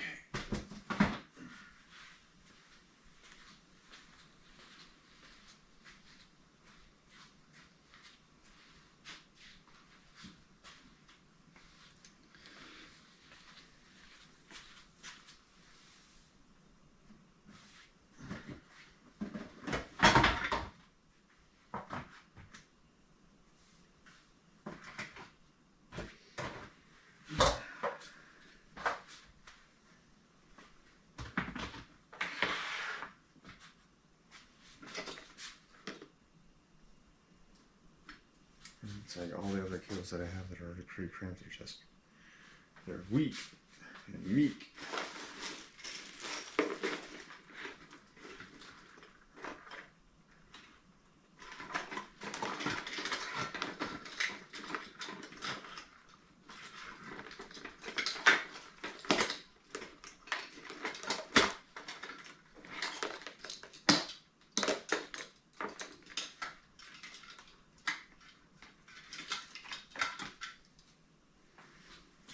So here is the old blower fan for the Creality, and it is a DC 24N, and that snaps perfectly into place. So I think I just found my solution. And so I think my solution is I'm just going to cut this and then solder these leads together and just run this actual appropriate connector for it. And do I have one here? No, that's a 3-pin. And so I think if I just do that, that should suffice.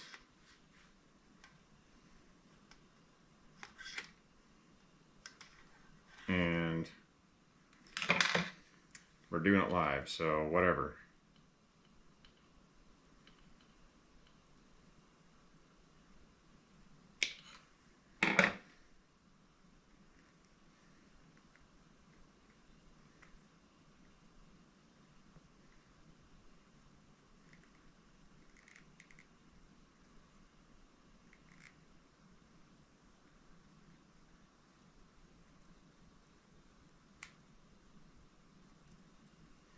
Alright. So for this thing to lock in, it's just the gauge of wiring is just dramatic. I almost want to like go grab one of my other Ender 3s, rip this cable off, and just run it direct to here. I just don't know if this gauge of wiring is good, but it does state 24-volt lead in for the fan. So why would it not work?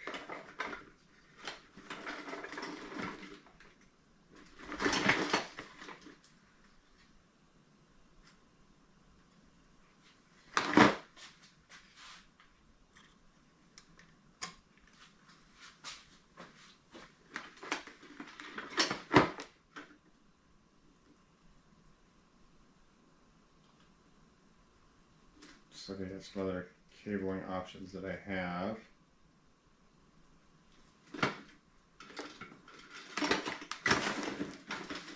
It's what I'm concerned about the most is the actual gauge of wiring, not the actual wiring itself.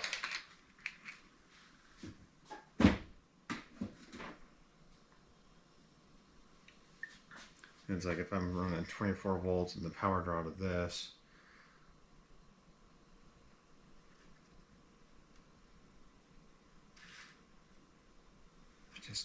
I just don't know. But I can't see it pulling that much power, so I think just soldering this connector should be fine.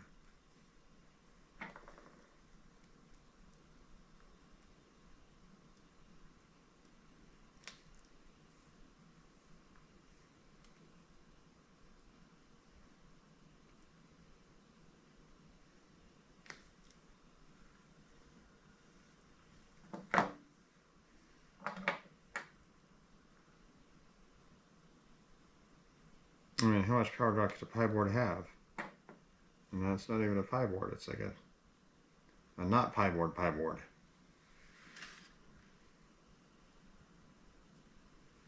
And so we're gonna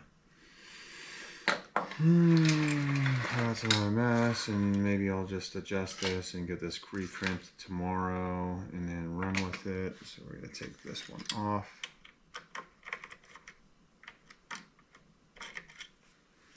That over here. I need more beer. This is stressful. I'm kind of freaking out. Okay.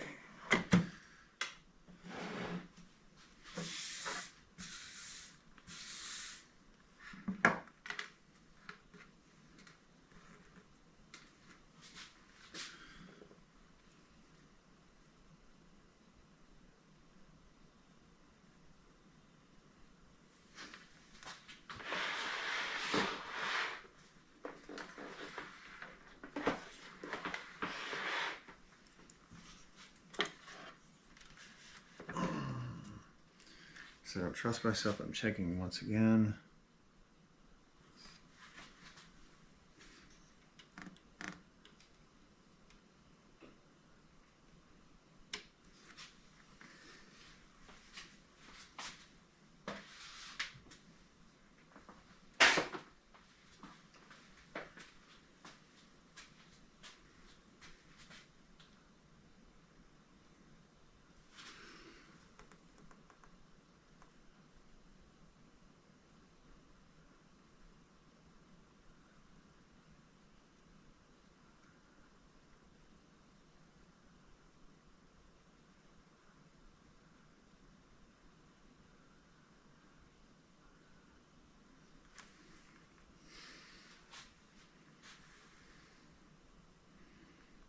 So basically what I'm doing is I'm just checking, make sure that, okay, so yellow is going to be positive, blue is going to be negative.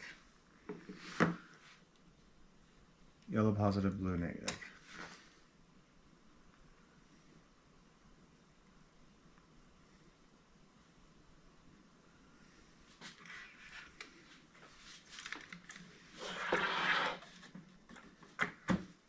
This is probably just a terrible, terrible mistake, but here we go. Yellow positive, blue negative.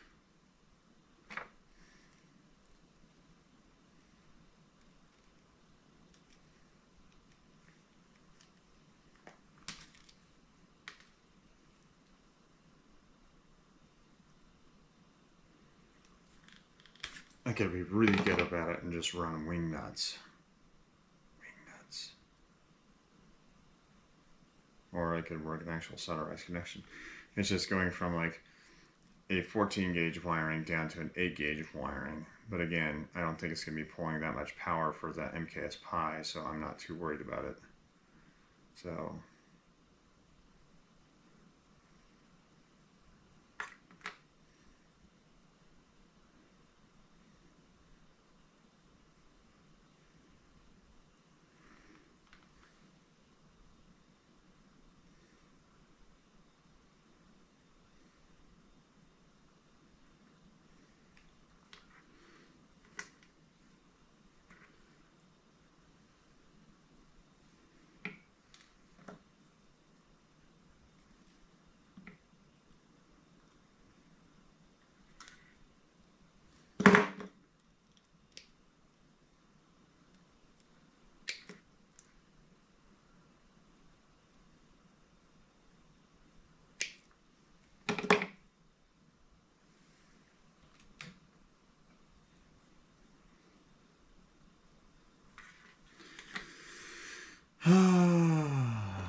and if there was a bunch of people in the chat, I'd be like, hey, what do you guys think? But, you know, it's me flying solo, because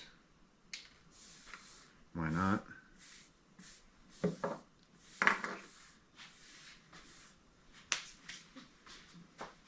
I'm doing it anyway.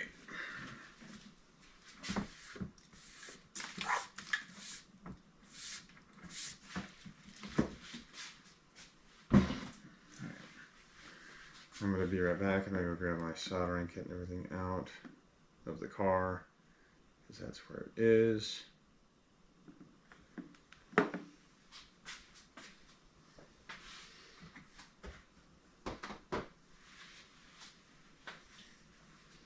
And I could use my Dremel workstation. It would be kind of interesting to do.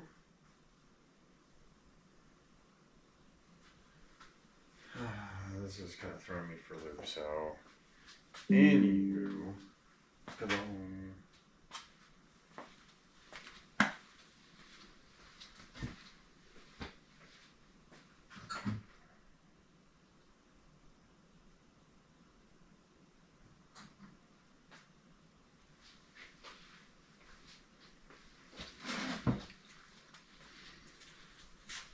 yeah, this is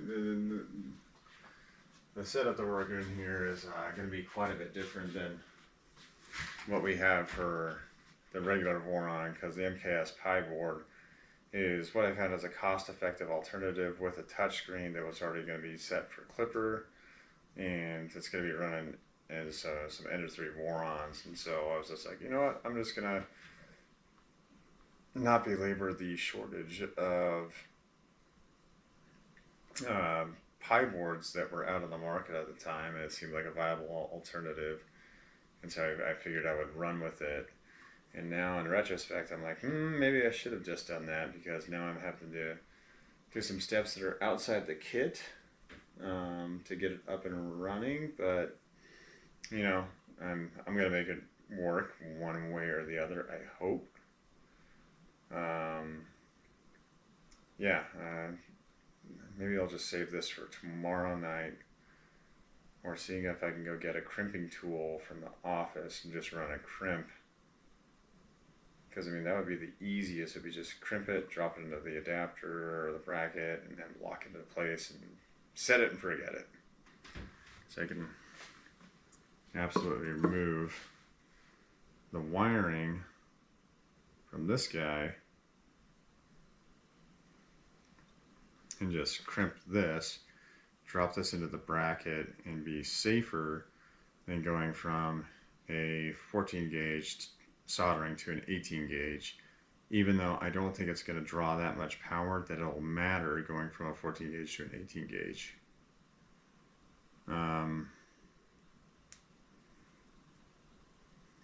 But at the same time, I don't want to have issues. Alright, I just don't know. And I wish I had a little bit better experience with JST connectors and crimping JST connectors, but I do not have really any experience, because it's like these JST connectors, I think these JST connectors are not meant for 14 gauge wiring. And if they are meant for 14 gauge wiring, how much wiring goes into them? So that should go there, that should go there, and this is like, it just seems like too much, because it's like I need these smaller ones to go in here to lock into place. And so I think soldering is honestly going to be my best option. Like, truth be told, it's like I've got a pre-established connection. It's going to be easier for me to solder these and just, you know, cover them up with some electrical tape. I don't have any heat shrink here at the house, so I keep talking while I'm like covering up. It's like, I need to move this darn thing, because every time that I'm working, it is in the way. So we're going to grab this. We're going to drag this actually down here. And that'll make more sense.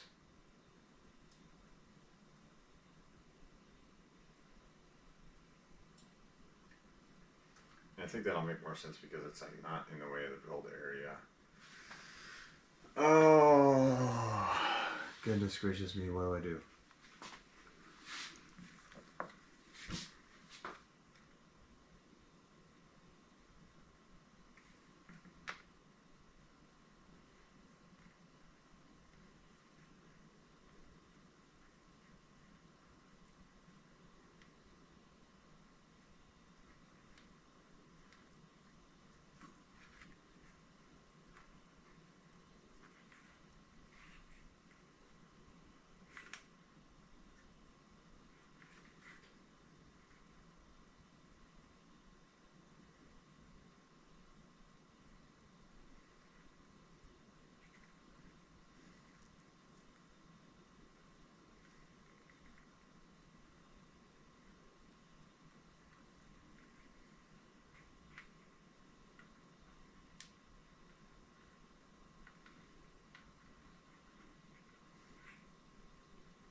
Alright, we're gonna go for it. Because why?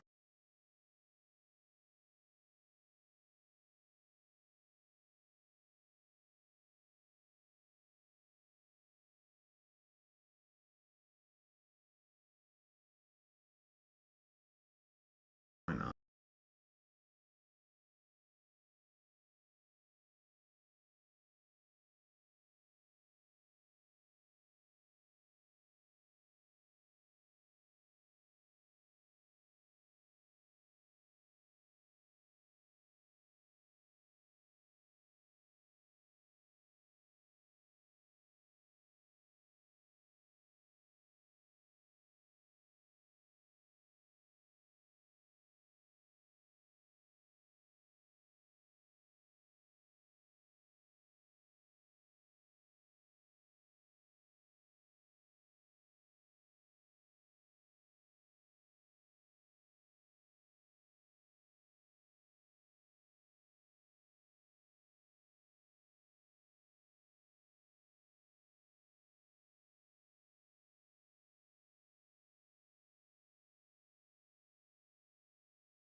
Tell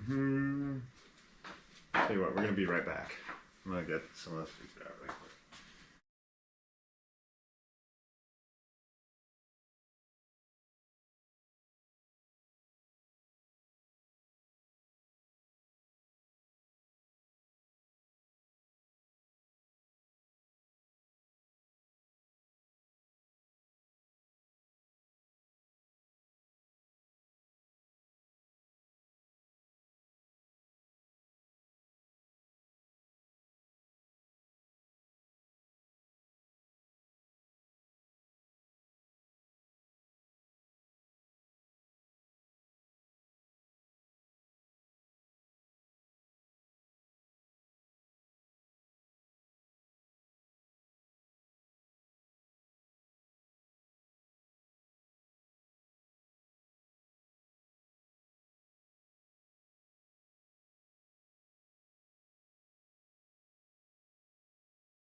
Alright guys, so we came to an impasse where I've been debating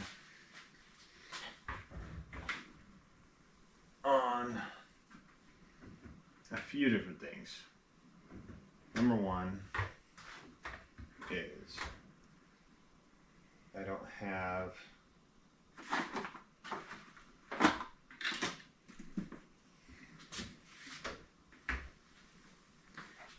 I don't have a mark or a standard Pi board, and so the one that I picked up is the Mark S Pi, or the MKS Pi board by MakerBase. And so the MKS Pi board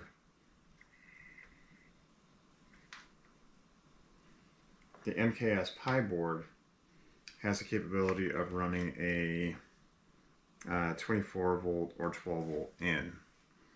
And so instead of getting it set like what they normally would with a wiring diagram for the regular Pi board, I've got it wired up for a 24 volt in and not use the bucking module. And so if we take a look at the diagram down here, I'm going to increase it up. And so we got the bucking diagram. And so the bucking diagram is coming over to the standard Pi board for the 5 volt and then ground. And so since we're not running that, we're running the MKS Pi. If I come over to my MKS Pi, I've got this capability of direct 12 to 24 volt in. And so took a section of wire from a 24 volt in fan, and I'm going to solder it between a 18 gauge to a 14 gauge lead to a 18 gauge in to the board. And I'm hoping that will work. And if not, we'll see. So, yeah, we're gonna get this thing tested out and hopefully it'll work. I don't know. So, down on the workbench, you can see I've got the 24 volt section right there. So I got the 24 volt connector that came off the fan with the connector that's going to go to the power supply from a 14 gauge to an 18 gauge. But I don't think the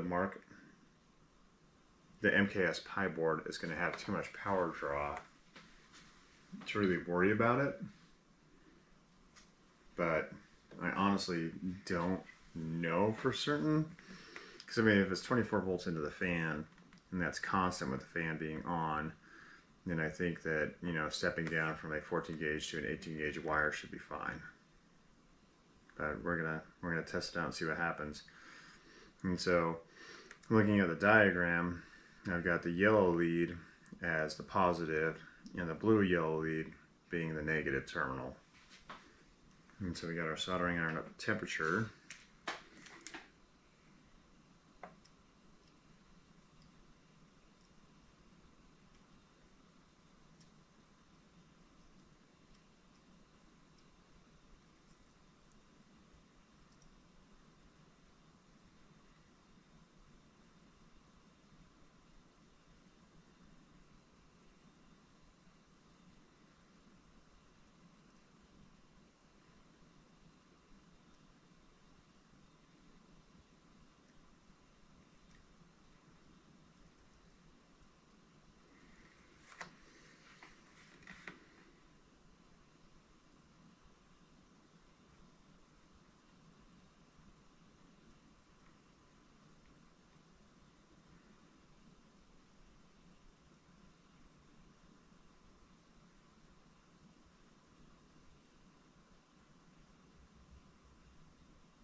Yeah, I need some glasses or something.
beer is not helping with my eyesight, but here we are.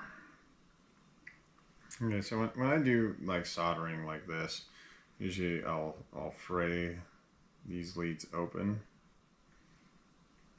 Once I have the leads frayed open, I'm going to push those together, and then I'm going to twist one side to get all of the wiring to mesh with each other, but it didn't do it on that one.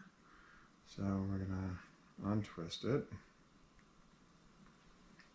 Yeah, man, I need some glasses or something because my eyesight is just not doing too well. Let's try that again. So we're going to fray it open. So we're frayed open like that. Kind of like an opening of a rose.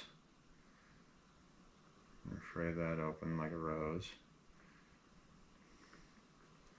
And twist that actually over. Get the two parts to bite. And then holding one side, we're going to twist the other.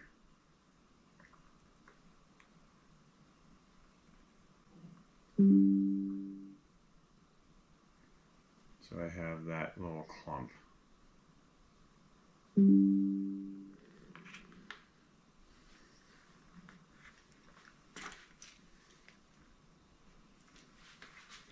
And it's like this is the same soldering I was using for my heat set press. And so it's never really been primed for soldering.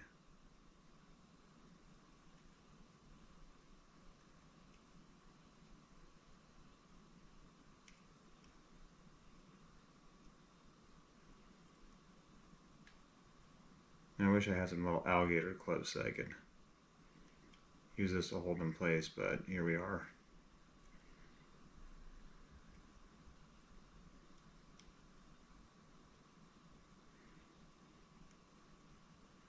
So you keep pushing down on it. Come on.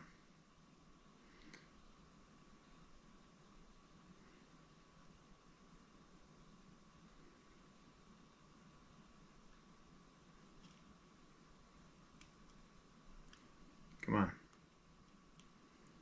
And so I'm like basically destroying my cut mat here. Trying to get that solder in there.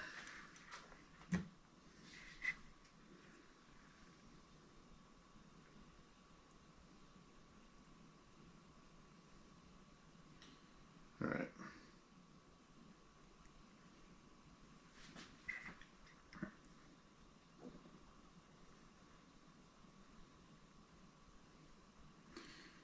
So here, going super ghetto, and we're going to grab some electrical tape. I'm going to cover up my solder joint.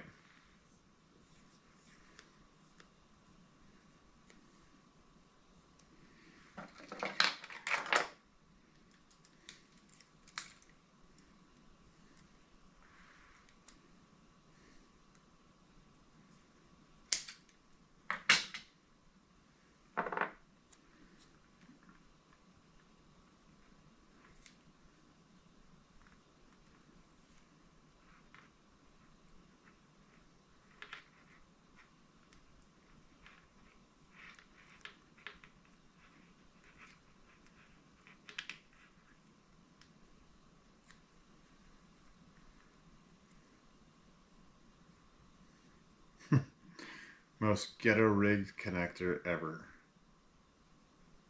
As long as it gets voltage to the main board. Again, my positive being the yellow, my negative being the blue and yellow. Or blue. Just as I separate the wires, it was, doing its thing.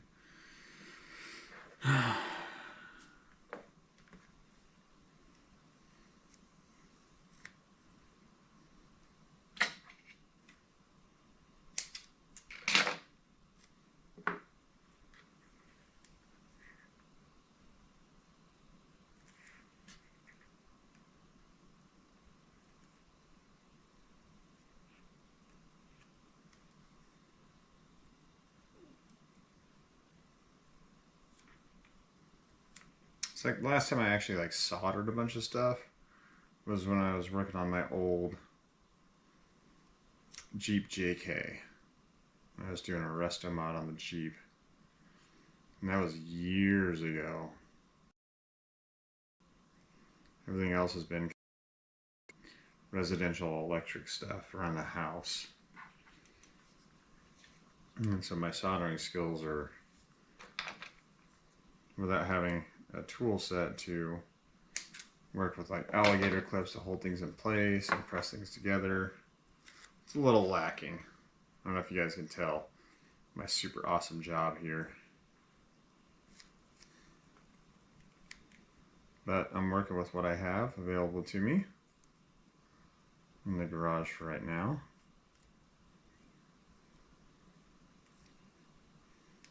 So I'm just going to connect those two wires together, and voila, my ghetto rig connector. Turn that off, let that cool down, unplug it, and I'm just going to hang that.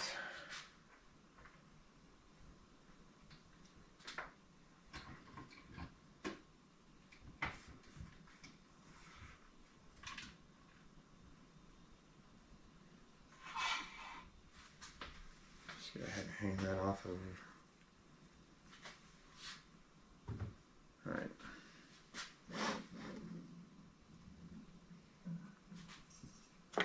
Okay.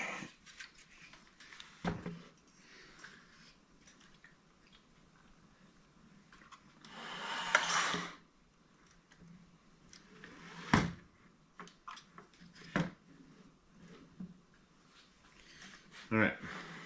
Back to it.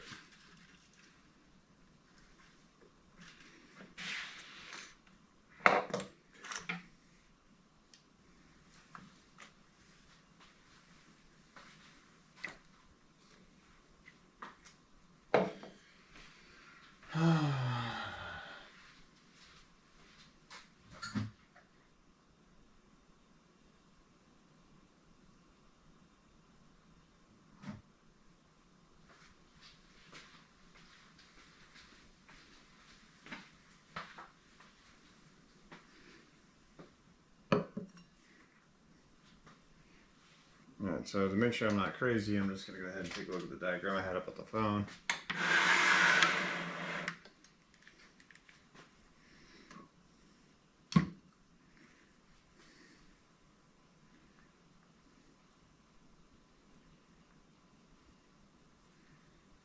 And so I'm going to look at it. Should have the yellow going towards the bottom or towards this extrusion. So yellow towards the extrusion, and the blue towards the rear of the unit.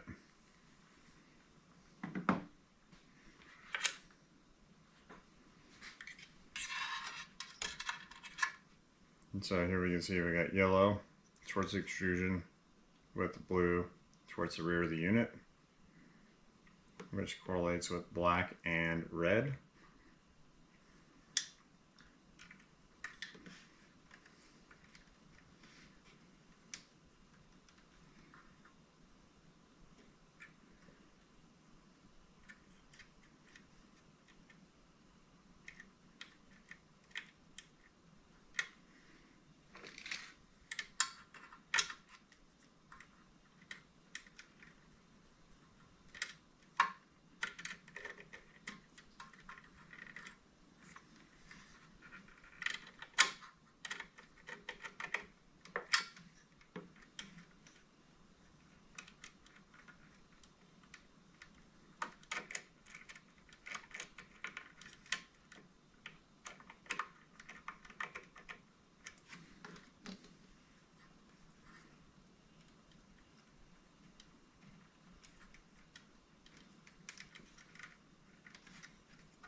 Alright, this will get a rig connector.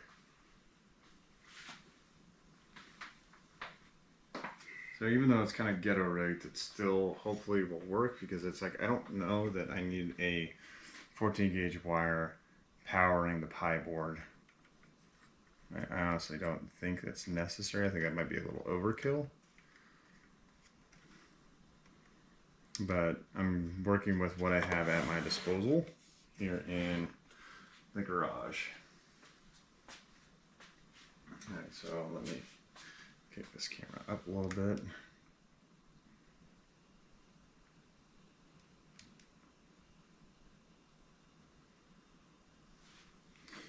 Alright, now that we have that set, there we go. So again, we have the yellow wire and blue wire.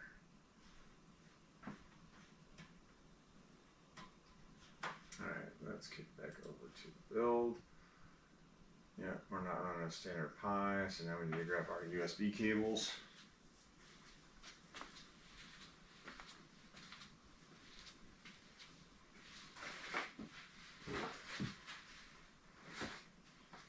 Not over there.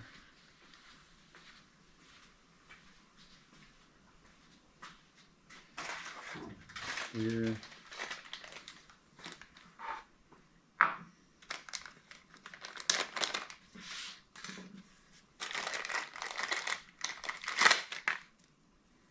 All right.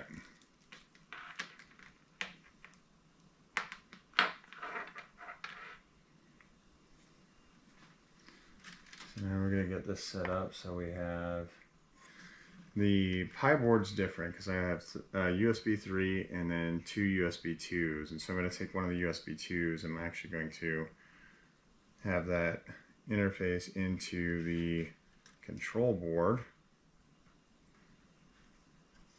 We should have enough length.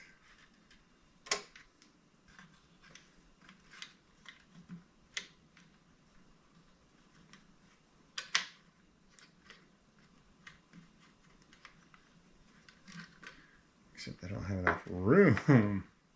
Okay, so now we're going to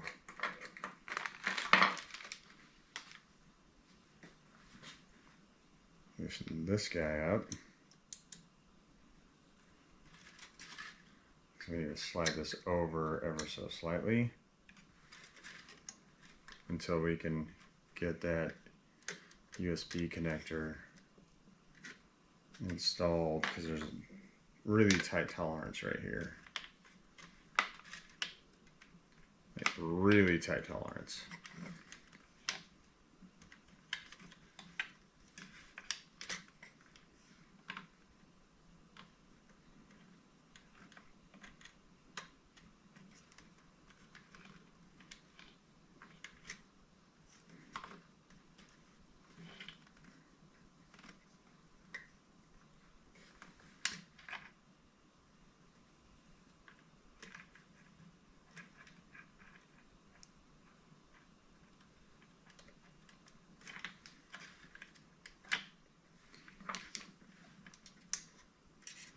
Like really tight tolerance.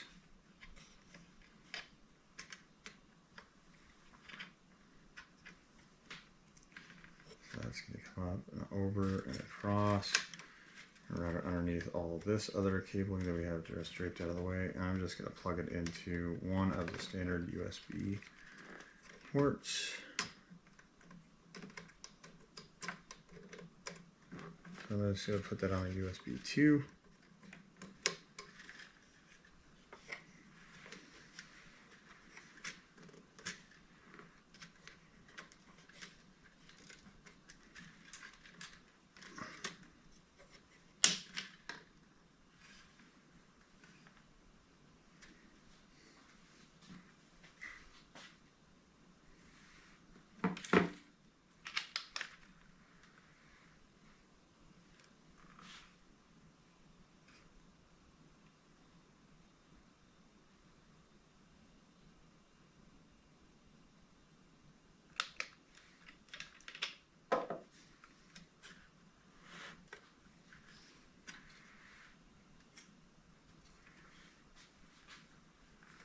I'm just checking it because it's like, it seemed to like really be stiff, but you know, it's a new cable.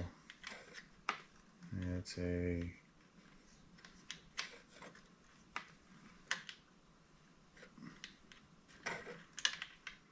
older connection, come on.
come on.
For some reason, I want to say that that's supposed to go in a little bit further than what it is, but it's just not wanting to budge further in.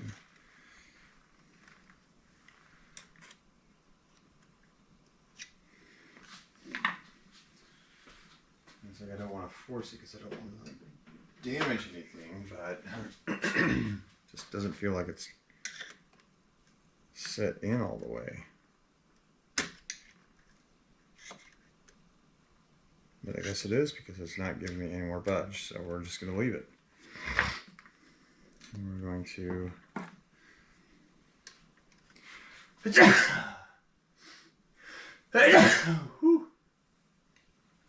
Ooh!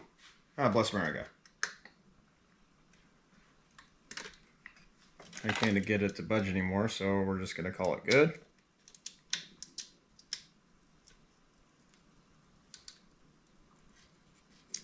And tighten that back down.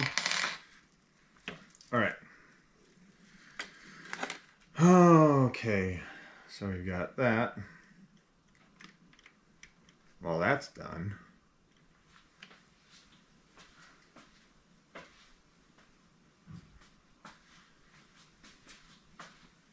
I really need to work on my lighting. I gotta get some additional lighting in here to illuminate this.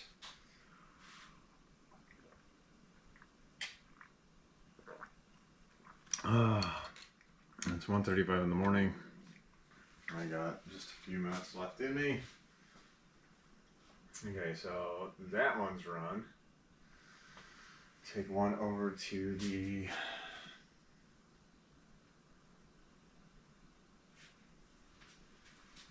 accessory board, which I believe is going to be this guy.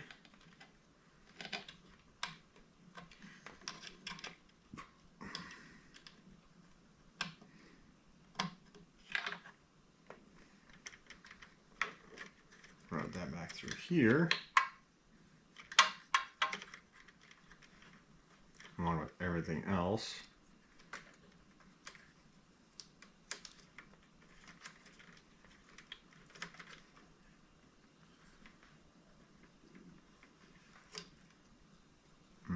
I don't want to route this. This will go underneath the main power in. This has to be rotated.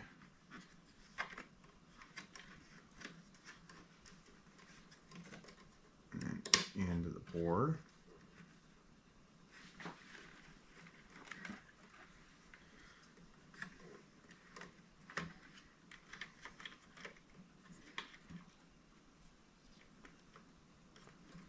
Because that thing went in pretty easy. We're going to actually route this underneath all of the power cables.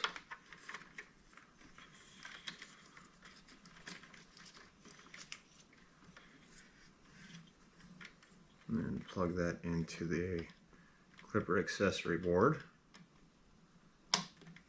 Alright, that's routed.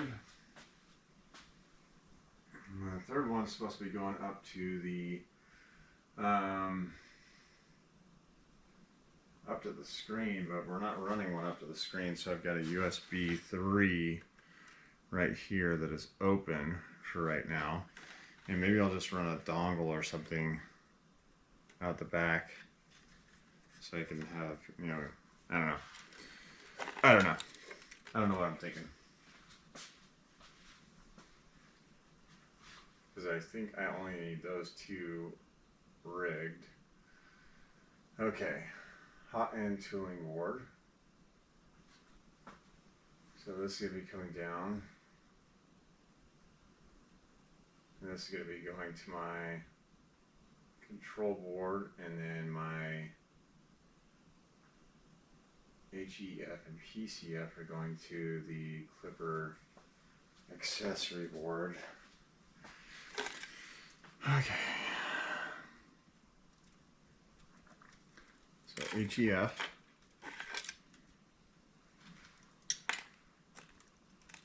Separate the HEF and the PCF, and so these are all labeled. Luckily for me, HEO, GND, PCF. So the PCF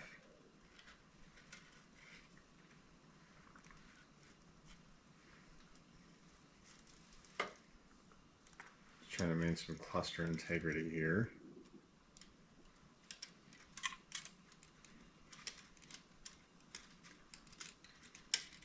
So HEF and PCF are going down. And so those are going to get connected to the second and the fourth terminals. So second and the fourth terminals from the fuse. So I got the fuse here.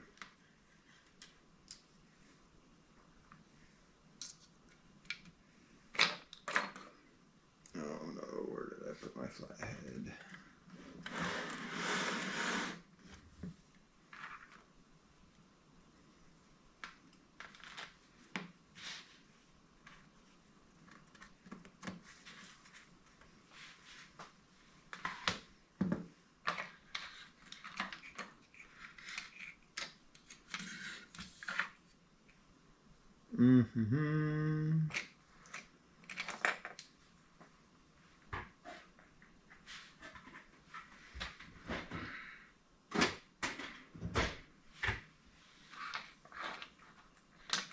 I've got to clean up my work area to get rid of a bunch of the junk that I have on my tool bench right now.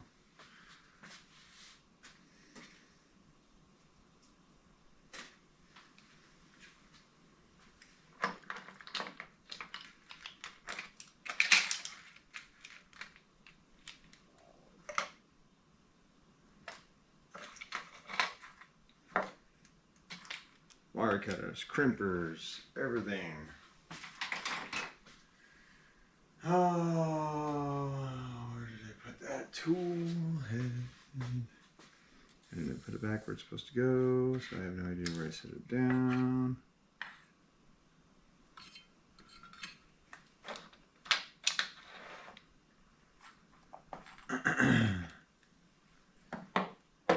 I don't know.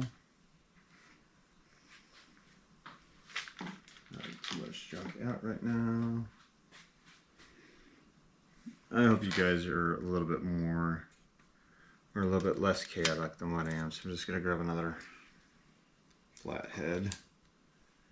And so we're going to go to the second one. Oh, that's your Phillips. Why? Why?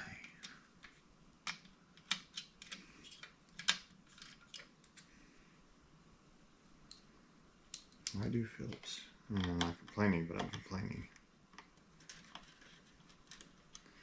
Okay, so our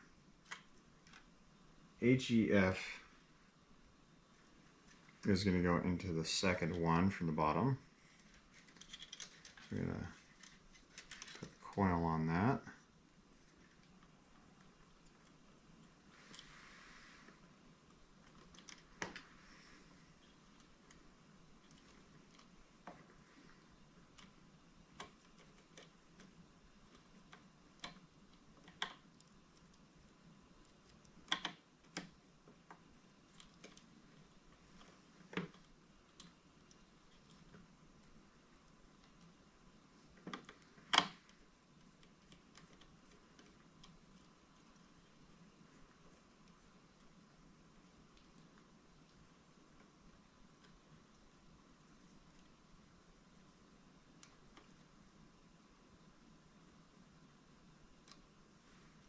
Alright, so our HEF is on the bottom, or HEF is closest to the fuse, I should say. And our PCF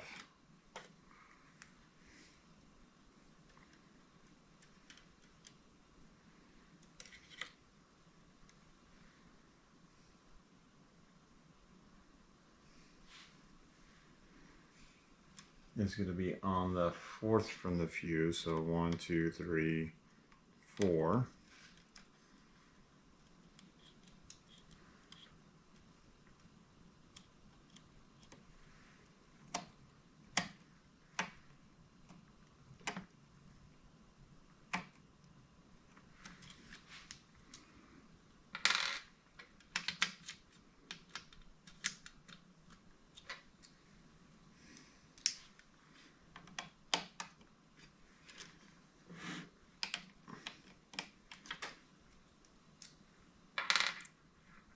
I'm having all sorts of problems tonight.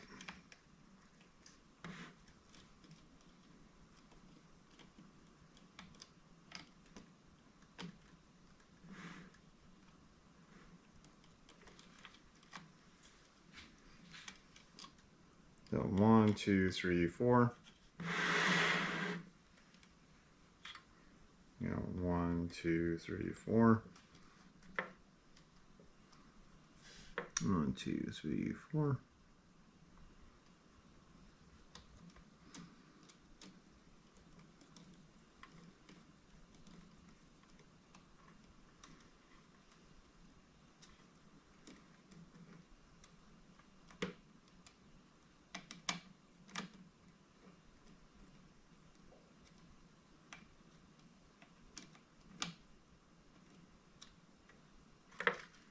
All right.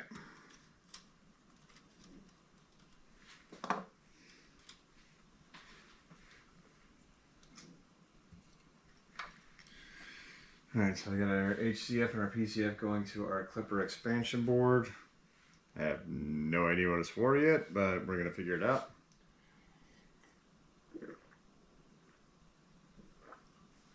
Yeah, I was chatting with a buddy at work. He's like, Clipper expansion board? What's that? I don't know either. It just came with the kit, so we're wiring it up. And everything will magically work. Magic.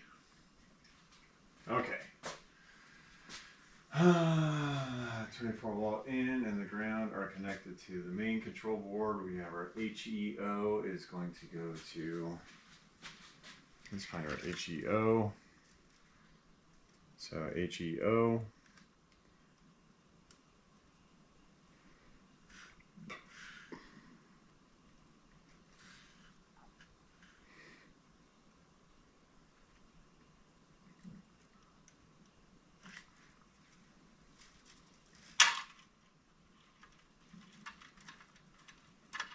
Just doing some cabling, because I hate when I have wires that are like completely crossed and jumbled and twisted up. So we're going to unjumble as best I can.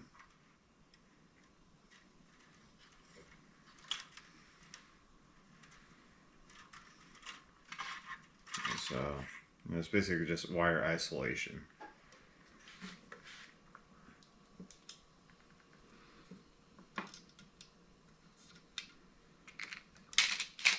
There it is. Covered up.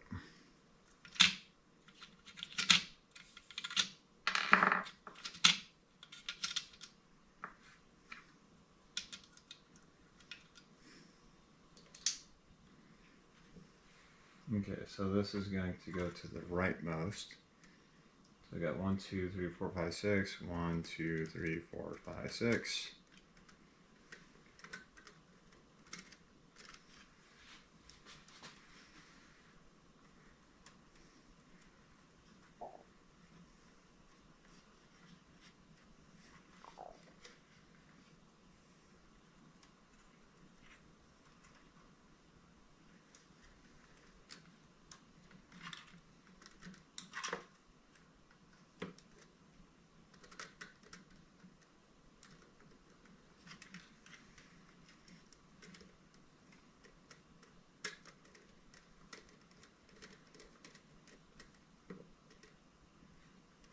Alright, so PEO.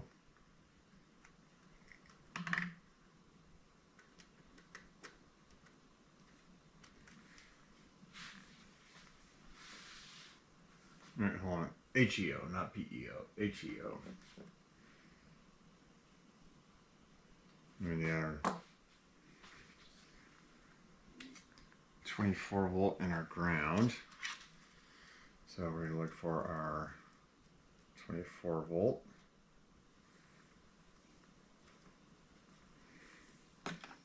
And our ground should be just labeled GND. 5 volt. THO. And my A ground, which is going to something different.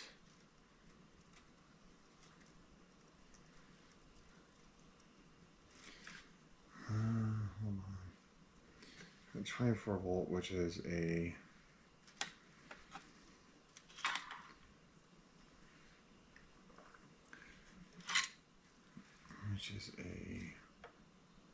pronged adapter, which means that this other pronged adapter is probably going to be the ground. Yep, it is the ground. Okay. So I got my 24 volt and I got my ground.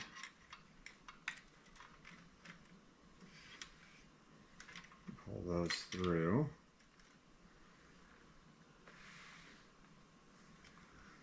But the problem being is that these are set for prongs versus I have terminal ends. So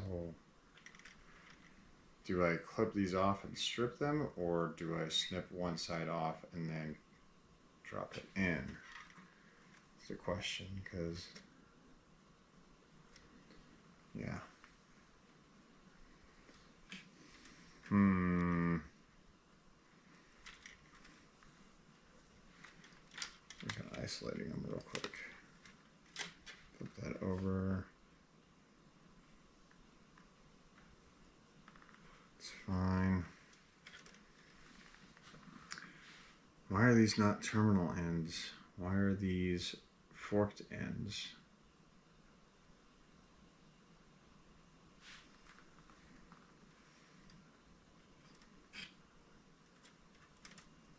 Why, oh why, oh why?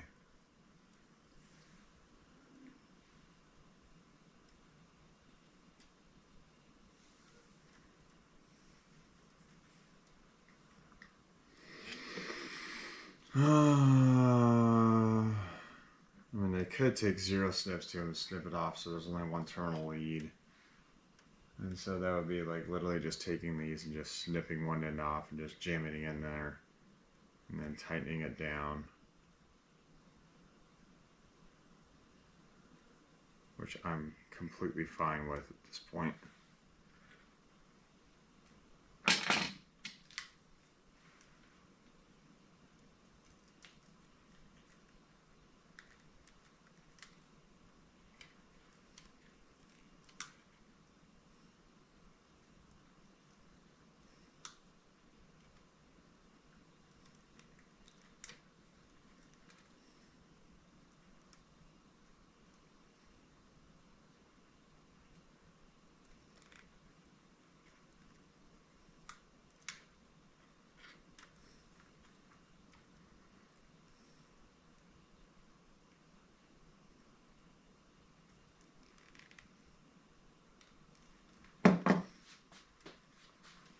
So we basically snipped off one end of the forked terminal. And so let me grab these labels. These labels all the way down. So my 24-volt lead is going to go in here.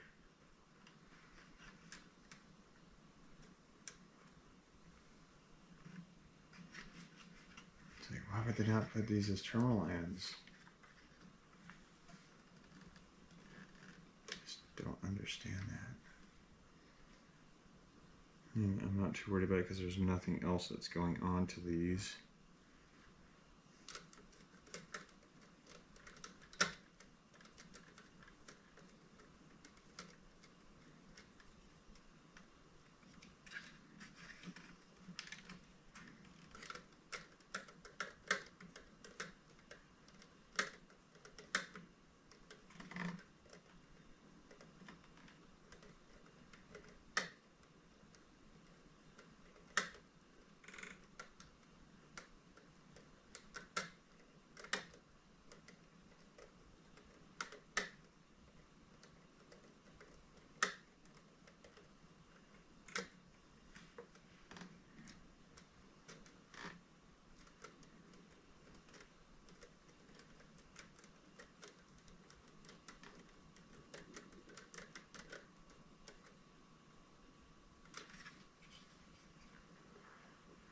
Okay.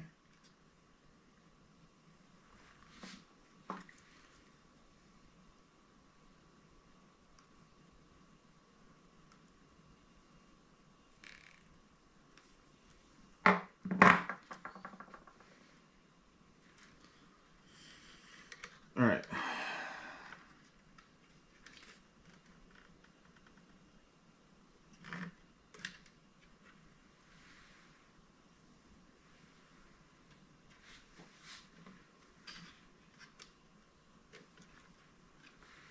God, my eyesight is just killing me.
Bless America.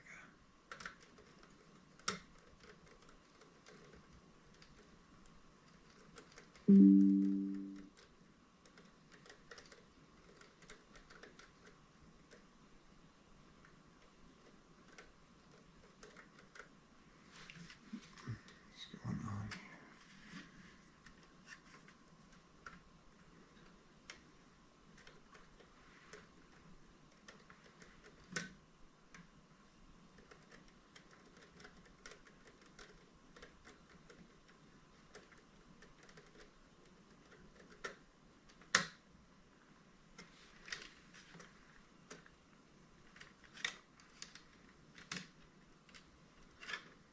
Alright, so we got our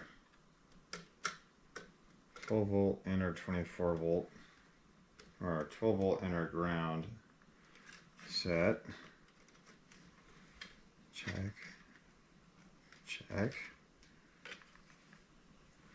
Kind of ghetto rigged, but you know, here we are.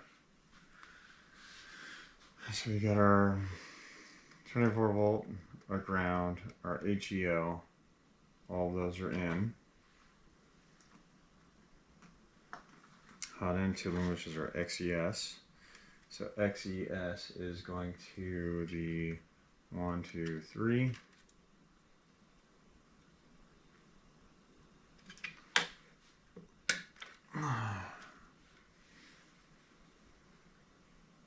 We've got our probe. And so this is going to be our stepper motor actually. So this stepper motor is going to go and connect here.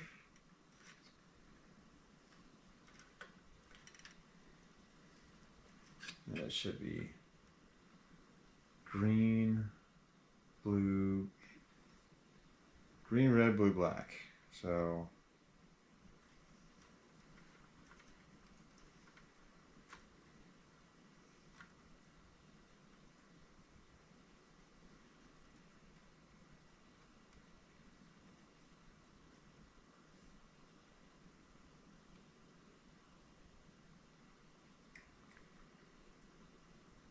which is not what we have listed on.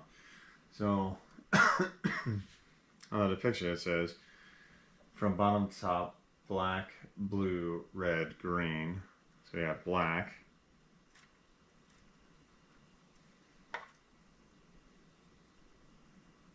black, green, red, blue.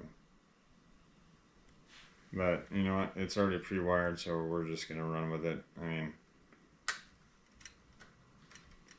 I'm ready to take a nap. So this is a ground and THO. It's gonna go into that terminal. And then we have our probe and LED. I'm just going to go to this terminal. And last but not least, we have our FS. And so FS is single. So I don't see FS, I see XES. And XES is going to go to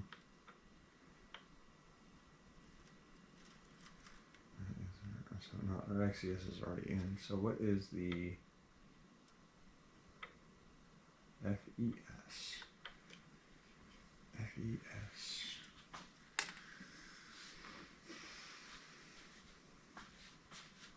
FES. Where is FES?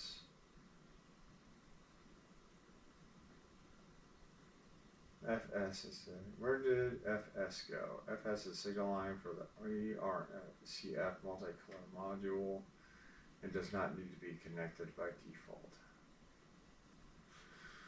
Awesome. So that one's just going to hang loose. Alright, now we're going to go to our,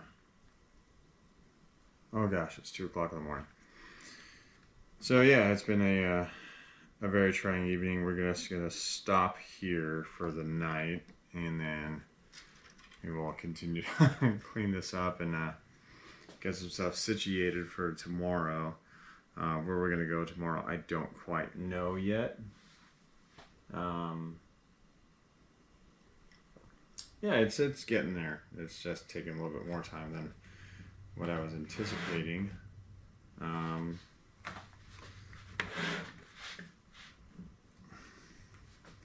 We're getting through the wiring harness. So tonight we started rigging up all the PCBs. We got the power supply unit mounted, our MKS Pi version 1.1 board, our factory Creality control board, except this isn't factory. This is going to be the 4.2.7 with the silent stepper motor drivers. And then we have our Pi expansion board. The buck we ended up not using. I just have it in here in case I do roll it over to be a full Raspberry Pi build. I did some ghetto wiring connection for our power input to the MKS Pi board, which does accept 12 and 24 volt, and so it's going to be directly rigged up to the power supply instead of going through the buck.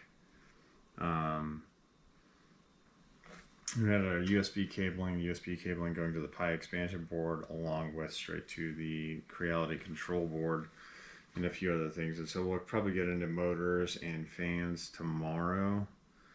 And yeah, we're just gonna call it a night here because it is 2:02 in the morning here on West Coast time. And again, it's Nick from the Late Night Garage with yours truly, and signing off. We'll catch you guys tomorrow.